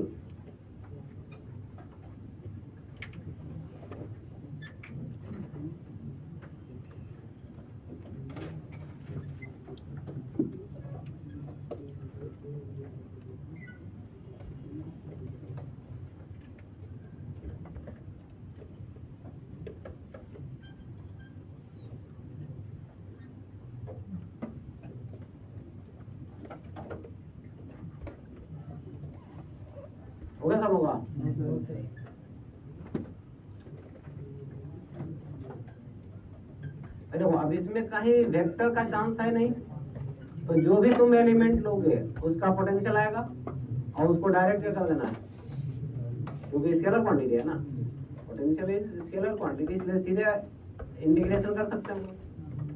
लेकिन वेक्टर में अगर हर एक डायरेक्शन चेंज होता है तो उसको डायरेक्ट इंटीग्रेट न करके उसके कंपोनेंट्स को इंटीग्रेट करना पड़ता है।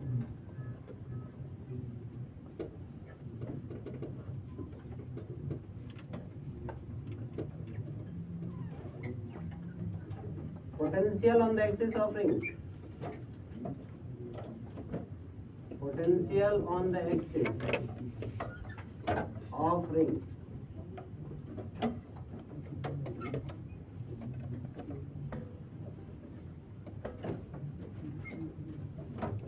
सर्कुलर आर्क का फार्मूला था 2k lambda by r into sine 5/2 था ना जी, इलेक्ट्रिक फील्ड का था। लेकिन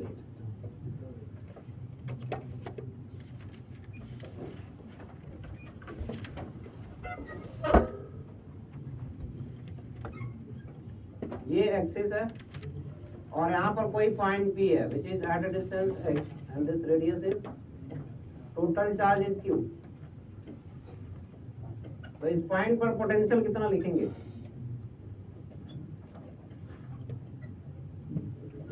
यहाँ पर कोई एलिमेंट लिया गया है यहाँ पर dq, इसकी वजह से यहाँ पोटेंशियल लिखे x² plus r² under root.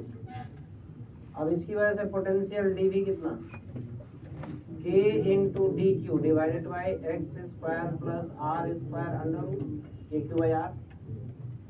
अब टोटल पोटेंशियल के इसी को इंटीग्रेट कर देंगे तो k dq divided by x² plus r² under root integration.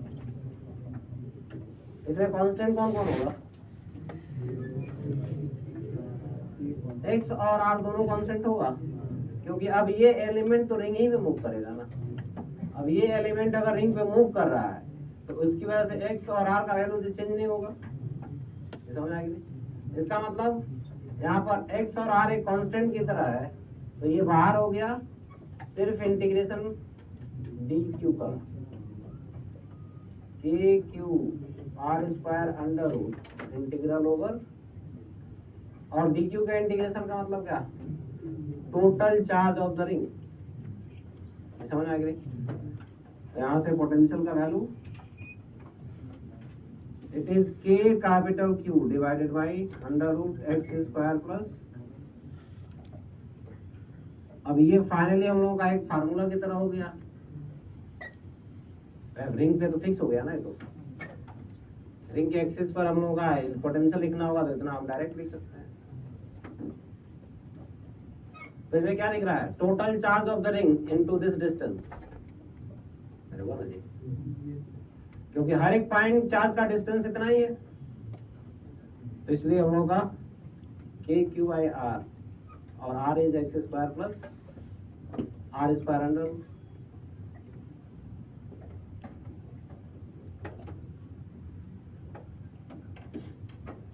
दूसरा इसका तरीका क्या था, इसका इलेक्ट्रिक फील्ड भी हम लोग लिखे थे ना जी, हाँ, kq k capital Q x divided by power 3, ये इलेक्ट्रिक फील्ड था। अब इसी को इंटीग्रेट करेंगे तो यहाँ का पोटेंशियल मिलेगा, और यहाँ का पोटेंशियल लाने के लिए यहाँ से कहाँ तक इंटीग्रेट करना होगा, इंफिनिटी से, क्योंकि किसी पार्टिकुलर पॉइंट का पोटेंशियल हमेशा किसके रेस्पेक्ट में डिफाइंड है, इंफिनिटी के रेस्पेक्ट में डिफाइंड है, क्योंकि इंफिनिटी का पोटेंशियल कितना है, 0। समझ में आ गया कि नहीं। तो इसको इंफिनिटी से इस पॉइंट के बीच में क्या कर देंगे, integrate E dot ds minus time, समझ गए। इसको इंटीग्रेट करोगे तभी तुमको आंसर यही मिलेगा, सॉरी ये जो लिखा और करके लिख लो, ये घर जाके सब लोग कर लेंगे। और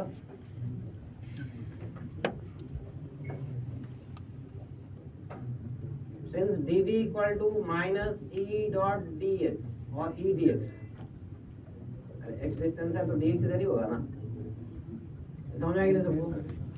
e और dx दोनों सेम डायरेक्शन में है, ये e है और ये क्या है dx।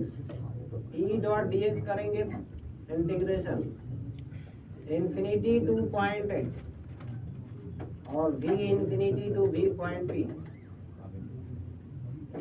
तो vp minus v at infinity which is minus e into dx infinity to x,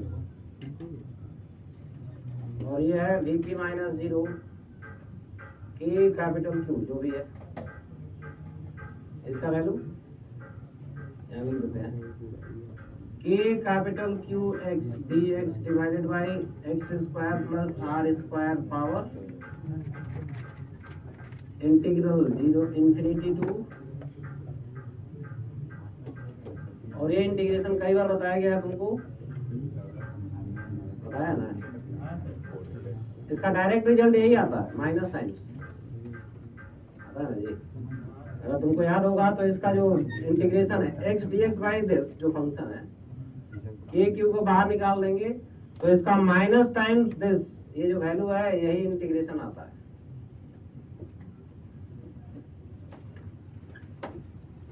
ये तुमको कई बार करा चुके हैं इसलिए हम डायरेक्ट यहाँ लिख देते हैं, it is k capital Q minus times and it is minus 1 upon under root x square plus r square limit infinity to.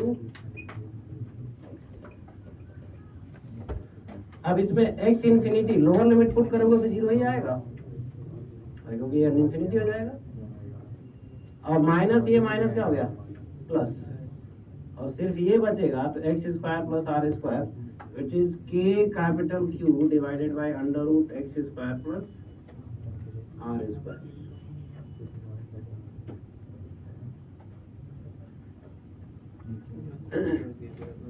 ये तो पॉइंट चार्ज का फार्मूला लगा के भी आ गया और उसको इंटीग्रेट करने पर भी हम लोगों को मिल गया। तो जिस तरीके से हमको आसान लगे वो हम काम कर सकते हैं, समझ आया कि नहीं? ये दोनों में से जो हमको आसान लगेगा वो हम लोग अप्लाई कर लेंगे।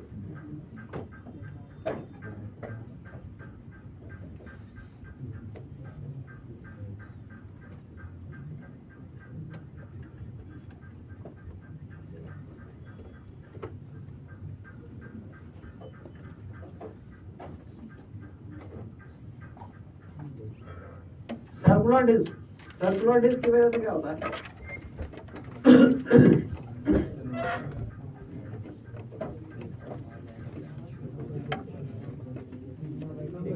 बता रहे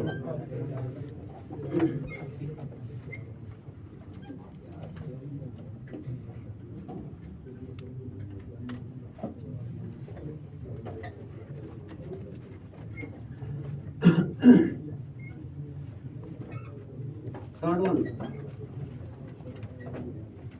potential on the axis of circular disc.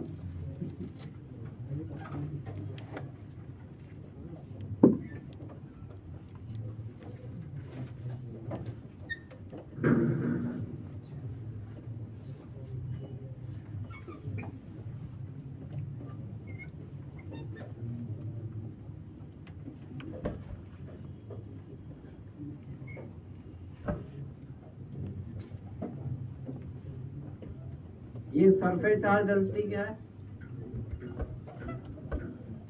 Surface charge density, this is O।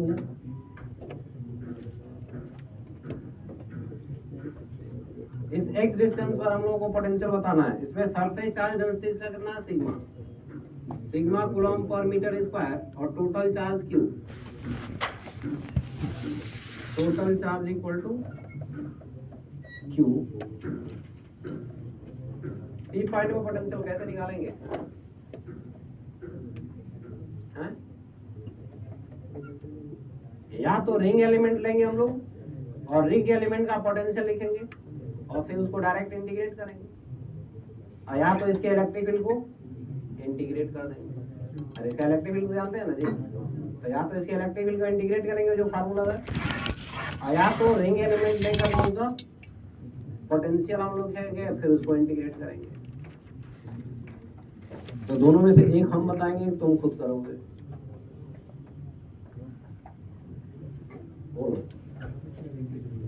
Electric field का इंटीग्रेशन हम बता दें। हाँ हो जाएगा ना, रिंग एलिमेंट लेके बता दें। हाँ ये चलो देख लो, consider ring element R radius और D R thickness.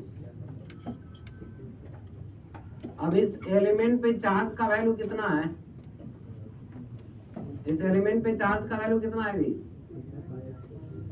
D Q का value sigma into 2 pi are D are. This is area of the ring element, यह है चार्ज का value. That's why potential at point P. अब ये किसका charge है, ring का, और रिंग का पोटेंशियल अभी लिखा हुआ है इधर ना जी। इस रिंग का जो चार्ज है, अब क्यू की जगह क्या होगा डी क्यू, और ये एक्स, और इस रिंग का रेडियस कितना है स्मॉल आर, और ये है स्मॉल पोटेंशियल। ये समझ आ गया सबको? तो इसकी जगह पर पुट कर दो dv, it is k into D Q divided by X square plus R square under root, और डी क्यू का वैल्यू ये पुट कर दें तो it is sigma into 2 pi K R D R divided by X square plus R square under root. तो यहां से dv का वैल्यू वैसे 2 पाई के कितना होता है 1/2 epsilon naught, it is sigma upon 2 epsilon naught R D R divided by under root X square plus R square.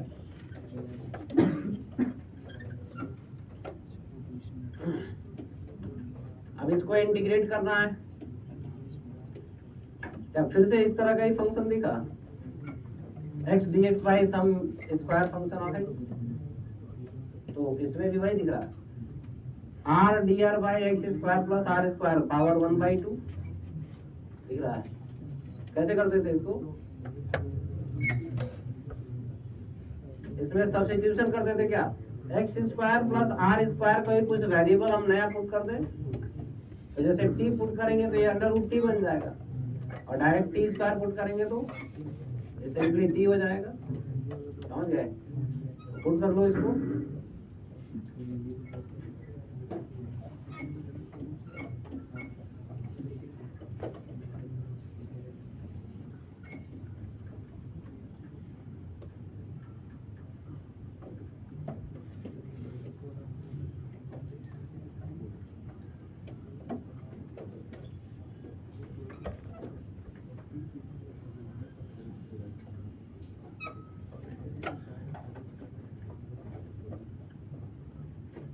put x square plus r square equal to something t square, 0 plus 2r into dr equal to, ये समझ आया कि नहीं सबको? हाँ, इसके बाद just दोनों साइड क्या कर दिया, डिफरेंशिएट कर दिया।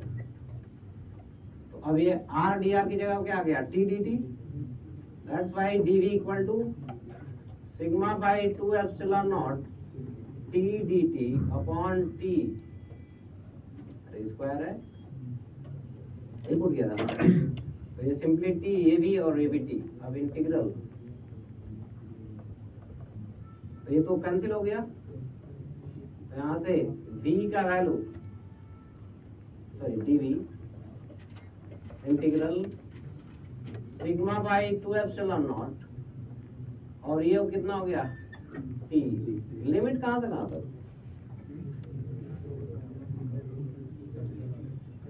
टी का वैल्यू वापस फिर से हम किसमें पुट कर लें, एक्स और आर में, it is 1/√x square plus, अब इसमें लिमिट आर पर कहां से कहां पुट होगा, 0 से कैपिटल आर। तो यहाँ से हम लोगों का टोटल पोटेंशियल आ गया। वैसे V का वैल्यू कितना आया?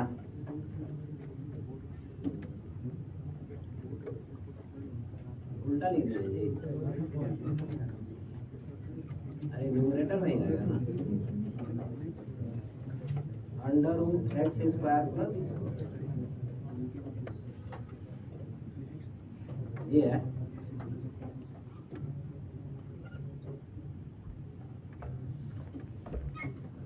तो ये फाइनली कितना आ रहा है? x² plus r² minus r का वैल्यू जब 0 पुट करोगे तो x² का रूट x ही होगा ना। This is your potential on the axis of circular disc. अब ये फार्मूले की तरह हो गया।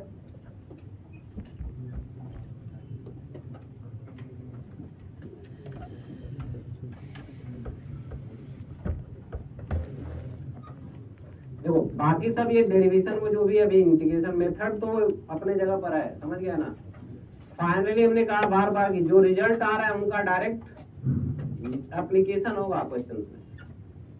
अब ऐसा नहीं है क्वेश्चन में आ गया सर्कुलर डिस्क से रिलेटेड तो पोटेंशियल लिखने के लिए ये पूरा मेथड यूज करना है, नहीं कोई मतलब नहीं होता, समझ गया कि नहीं। इसलिए फाइनली हमारे रिजल्ट्स ज्यादा इंपॉर्टेंट हैं।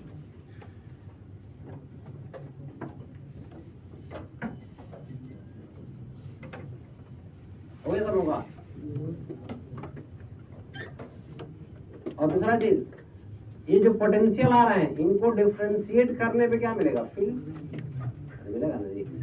तो इसी को डिफरेंशिएट करोगे तो इसका जो फील्ड था वो मिल जाएगा तुमको, -dv/dr। अरे ई का वैल्यू हम लोग क्या लिखेंगे? -dv/dr करेंगे ना, क्योंकि ये अब उसमें हम लोग आर कहेगा वेरिएबल कौन है? x। dv/, क्योंकि इधर ही फील्ड वेरी कर रहा है। तो अब ये dv/ds करोगे तो तुमको इलेक्ट्रिक फील्ड इसका जो था वो मिल जाएगा। वैसे इलेक्ट्रिक फील्ड कितना था इसका? σ/2ε0 1 माइनस x/√R², इसका विच इज cos थीटा। हाँ ये यही cos थीटा होगा हम लोग। तो ये सब फार्मूले याद रखो। लिख लिया सब लोगों ने? नहीं सर। पोटेंशियल सॉलिड स्फीयर और होलो स्फीयर पढ़े थे। तो सॉलिड स्फीयर और होलो स्फीयर का मतलब पोटेंशियल ऑफ होलो स्फीयर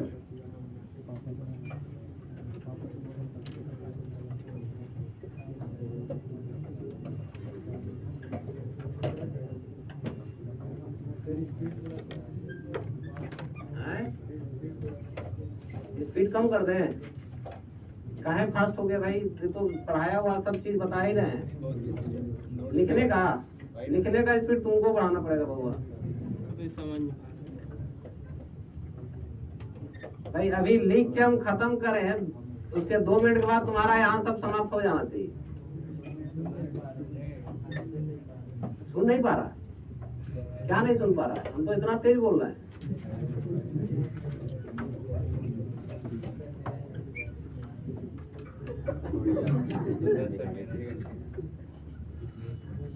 नहीं देखो, अगर हम समझा रहे हैं तुम समझ रहा है, ठीक, उसमें कोई दिक्कत है तो तुम हमको बता।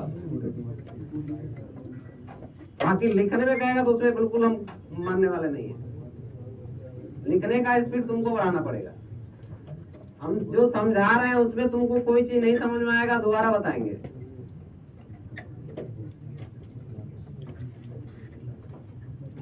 लेकिन यहाँ पर तुमको हम ऐसा कुछ भी नहीं बताएं जो पहले से नहीं बताएं। यहाँ सारा कुछ वही बताया गया है अभी जो तुमको पहले से बताया जा चुका है। बस नई नई चीजें थोड़ी थोड़ी डिफरेंसेस के साथ चेंज हो रही हैं और उसके साथ बाकी पुरानी चीजें ही यूज होती जाएंगी।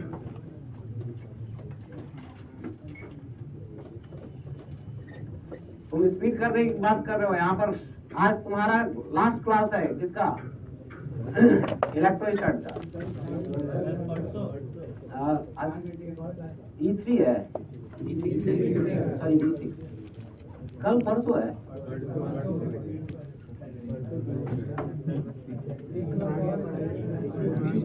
इसके बाद अच्छा हाँ ठीक है, तो मान लीजिए चलो 2 ही घंटा हुआ ना, लेकिन अभी पढ़ना है लगभग तुम्हारा कितना 10 घंटा से ऊपर,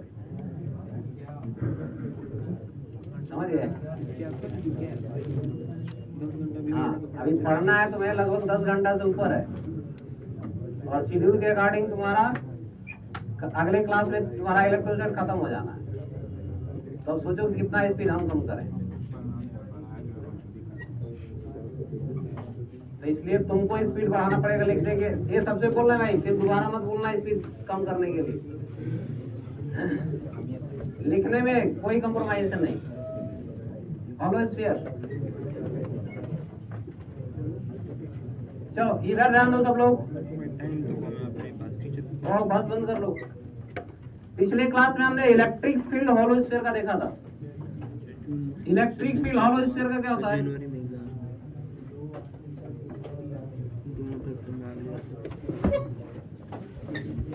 हॉलो स्फीयर है टोटल चार्ज, और बोलना पहले बंद कर लो सब लोग, टोटल चार्ज इज क्यू, और इसका रेडियस कितना है r। अब इसके अंदर में और बाहर में इलेक्ट्रिक फील्ड, यानी कि इलेक्ट्रिक फील्ड का वैल्यू हम लोग लिखे थे, it is 0 for r less than capital R, और k capital Q divided bye r for r greater then, लिखा था ना जी। अब ये फार्मूला तुमको याद होना चाहिए, r square sorry aq by r square. और अंदर में इलेक्ट्रिक फील्ड 0, बाहर में पॉइंट चार्ज जैसा इलेक्ट्रिक फील्ड होता है, और जहां पर इसका टोटल चार्ज कहां कंसंट्रेटेड मान रहे थे, सेंटर पर, it is kq by r square. समझ आया कि नहीं? तो अगर बाहर में पॉइंट चार्ज जैसा बिहेव करता है, तो इसका पोटेंशियल भी तो बाहर में वैसे ही होगा, just like a point charge. तो पोटेंशियल हम लोग क्या लिखेंगे, it is k capital Q by, this one is for r greater than r equal to r, this is the potential just like a point charge potential. अंदर में potential 0 constant, समझ आया कि नहीं? अंदर में पोटेंशियल कितना कांस्टेंट होगा, क्योंकि इलेक्ट्रिक फील्ड क्या है 0। तो यहां से हम लोग कहेंगे कि कांस्टेंट तो है, लेकिन कितना है, ये पॉइंट का पोटेंशियल ये कांस्टेंट तो है, लेकिन किसके बराबर है? तो उसमें क्या करेंगे, फिर से वही चीज, इसके सरफेस से यहां तक कोई चार्ज अगर लाएं, तो potential difference per unit charge, sorry work done per unit, इन दोनों पॉइंट के बीच का पोटेंशियल डिफरेंस कहलाएगा। समझ आ गया? तो यहां से मान लिया सरफेस, इसमें A और ये पॉइंट क्या है B, which is at distance R। तो यहां से यहां तक लाने में work done by external agent per unit charge is potential difference between these two points. समझ आ गया? तो यहां से यहां तक में वर्क डन कितना होगा एक्सटर्नल एजेंट का,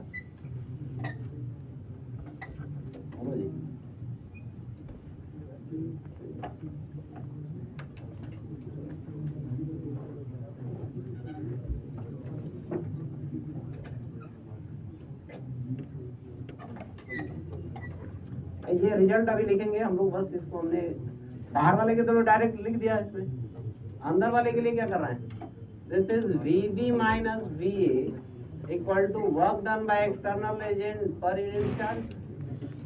बोलेंगे जी, work done by external agent is negative of work done by conservative force, और कंजर्वेटिव फोर्स का वैल्यू होता है Q इंटू E। होता है ना जी, कंजर्वेटिव फोर्स हम लोगों का Q इंटू E, और E का वैल्यू कितना है 0। अरे यहाँ पर E का वैल्यू कितना है, अंदर में इलेक्ट्रिक फील्ड ही हम लोगों का 0 है। समझ आएगी नहीं?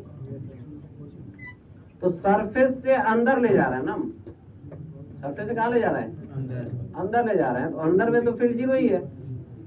तो अब कहेंगे कि वर्क डन बाई एक्सटर्नल या work done by conservative force कितना हो जाएगा? जीरो होगा। यहाँ पर हम लोग चार्ज क्यों रखे हुए हैं? इस पर इलेक्ट्रोस्टैटिक फोर्स भी लग रहा है और एक्सटर्नल का भी फोर्स लग रहा है। एक्सटर्नल का फोर्स और इलेक्ट्रोस्टैटिक फोर्स दोनों इक्वल और अपोजिट होता है। इलेक्ट्रोस्टैटिक फोर्स कितना है? जीरो। तो एक्सटर्नल फोर्स भी क्या हो गया? तो हम लोग कहेंगे कि यहाँ पर एक्सटर्नल फोर्स का वर्क डन जीरो आया। Electric field is zero. इसका मतलब क्या हुआ कि बी का जो पोटेंशियल है वो किसके बराबर है? ए के potential, and this A potential is के कैपिटल क्यू बाई आर।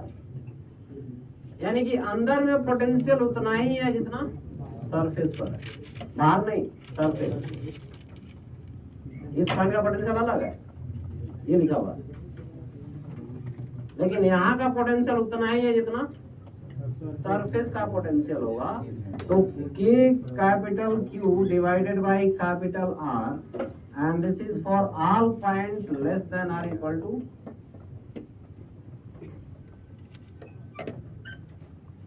ये इक्वल टू भी यहाँ लगा सकते हैं हम लोग।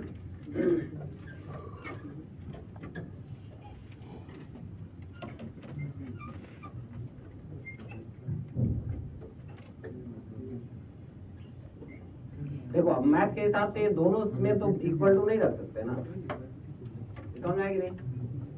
कब रख सकते हैं दोनों में इक्वल टू? जब फंक्शन कंटिन्यूअस होगा। तो शायद पढ़ाया नहीं गया होगा। नहीं सर। तो अभी पढ़ाया जाएगा तुमको डिफरेंशिएबिलिटी और कंटिन्यूटी जब पढ़ाया जाएगा, क्योंकि रेंज वगैरह डोमेन रेंज पढ़ाया जा रहा होगा अभी। मैथ्स का एक भी क्लास नहीं, 3 क्लास में क्या हुआ था? थियरी,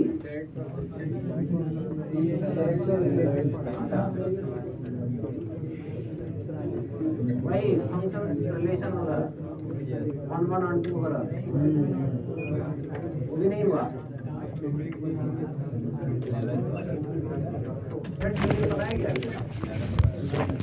और सबसेट वगैरह वो तो पहले भी जानते हैं, वही ना, 11th में बताएंगे वही ना। सर अच्छा से इनिशिएट करना चाहते हैं। अरे हो गया। देखो अब कुल मिला के तुम्हारे पास ये 2 रिजल्ट याद करने के लिए है। ये दोनों रिजल्ट याद रखने की जरूरत है। पोटेंशियल कितना होता है इसका और इलेक्ट्रिक फील्ड कितना होता है, ये दोनों एक साथ लिख दिया गया।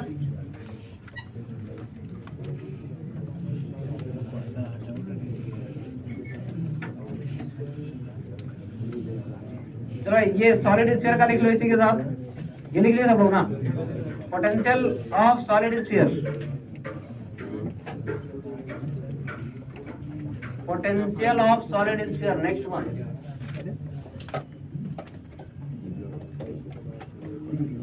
अब ये टोटल चार्ज क्यू तो है, लेकिन इसमें हम लोगों का अंदर में पूरे वॉल्यूम में चार्ज है और इसके अंदर में इलेक्ट्रिक फील्ड जीरो नहीं है।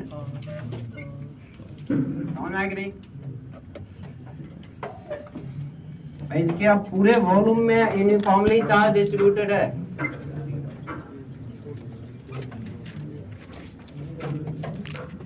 Total charge is Q.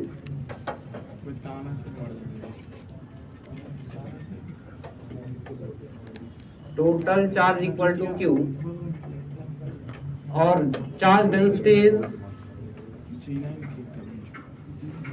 Charge density rho coulomb per metre cube.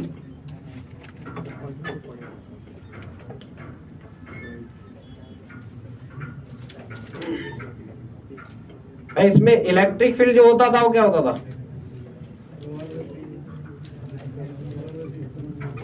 अंदर में rho R by, and this is R less than capital R, और बाहर में फिर से यही होता था। In terms of total charge अगर लिखें तो K Q by are square, वही सेम चीज यहाँ पर भी हम लोगों का पोटेंशियल, लेकिन अब यहाँ जीरो नहीं है, अब इसको इंटीग्रेट करना पड़ेगा ना जी, समझ आया कि नहीं? इसको इंटीग्रेट करोगे यहाँ से यहाँ के बीच, क्योंकि इससे तो हमको पोटेंशियल एट द सरफेस मिल जाएगा। पोटेंशियल एट द सरफेस कितना, अरे के क्यू बाई आर, के क्यू बाई आर से यहाँ मिल जाएगा ना। तो सरफेस का पोटेंशियल के Q by capital are which is just like a point charge, क्योंकि ये भी बाहर के लिए पॉइंट चार्ज जैसा ही बिहेव करता है। अब अंदर के लिए जो आएगा, इसको इंटीग्रेट करने पर वो क्या मिलेगा,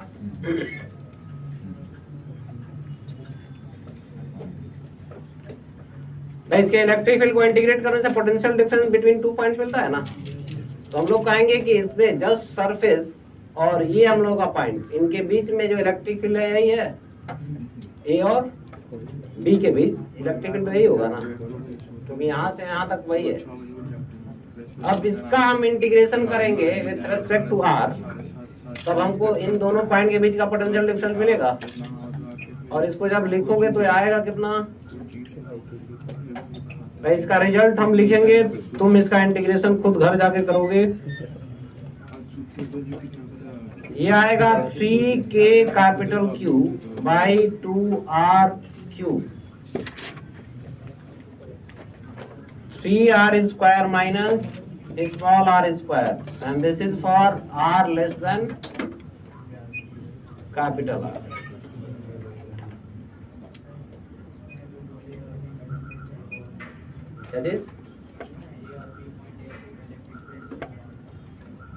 इलेक्ट्रिक फील्ड सेम नहीं रहेगा, यहाँ से यहाँ के बीच में फार्मूला यही लगेगा। इलेक्ट्रिक फील्ड का फार्मूला अंदर में हमेशा तो यही लगेगा ना जी। तो इसी को इंटीग्रेट करेंगे इन दोनों पॉइंट के बीच में, तो इन दोनों पॉइंट के बीच का पोटेंशियल डिफरेंस मिलेगा कि नहीं मिलेगा, समझ आ गया? वही कह रहा था।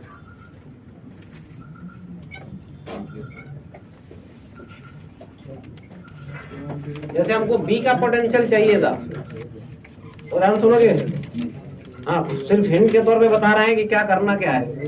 यहाँ पर ई और डी आर दोनों सेम डायरेक्शन में होगा ना जी। यहाँ से आर डिस्टेंस हम ले रहे हैं, ये आर है, तो आर हो गया और ये डी आर हो गया। तो ई और डी आर सेम डायरेक्शन में होगा कि नहीं होगा? अब ई डॉट डी आर, तो डी वी इक्वल टू क्या लिखते हैं हम लोग, D V equal to minus E dot D R, हम डायरेक्ट लिख दिए। अब इसमें इंटीग्रेशन, इनिशियल पॉइंट ए है, फाइनल पॉइंट है, तो आर ए का वैल्यू कितना, R B, and this is V B, and this one is R A का वैल्यू कितना होगा, और ये कितना है, समझ में गया? इसी को जब इंटीग्रेट करोगे पुट करके, और फाइनली रो का value in terms of Q put करोगे, तो ये तुमको मिलेगा। समझ आ गया सबको? तो ये घर जाके तुम लोग खुद कैलकुलेट करोगे। बाकी फाइनली ये रिजल्ट जो आया है, इसको याद रखने की जरूरत है। तो ये है पोटेंशियल सबका।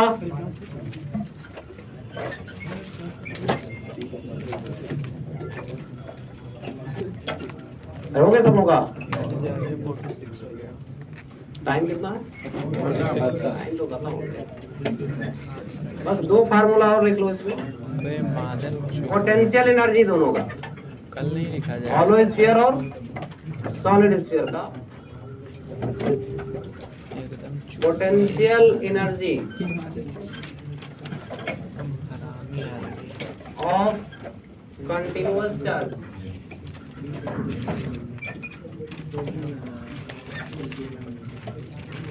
सिस्टम। अपना काम खत्म करना चाहता है स्टूडेंट में, कोई फिक्र ही नहीं,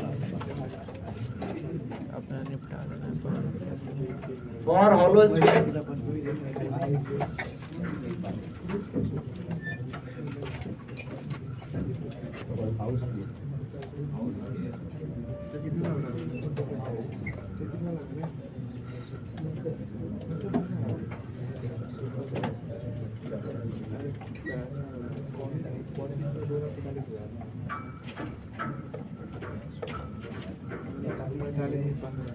हॉलो स्फीयर का पोटेंशियल एनर्जी का लिखना होगा तो कितना, के क्यू स्क्वायर बाई 2r, और सॉलिड स्फीयर का for solid sphere.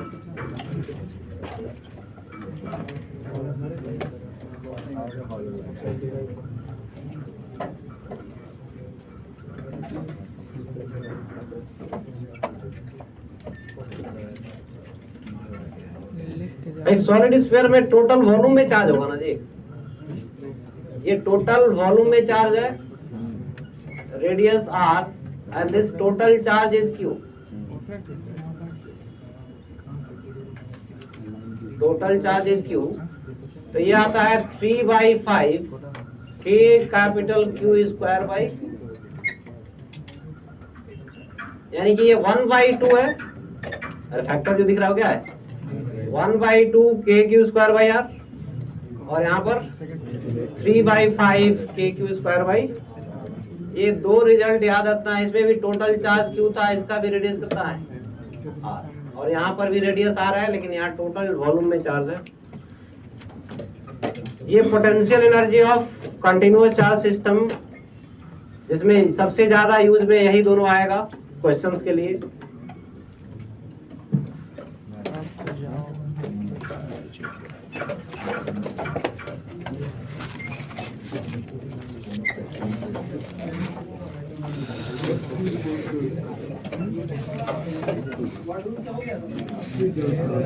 नहीं हुआ तो ठीक है. ये फुल आ गया, अभी फिर स्टार्ट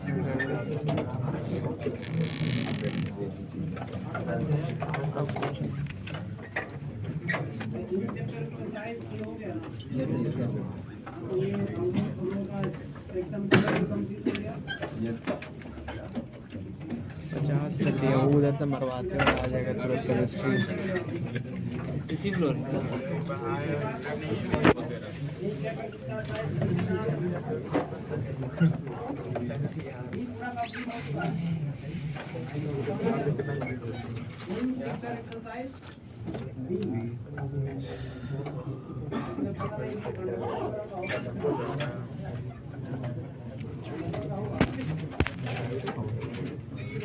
कंडक्टर वाला पार्ट छोड़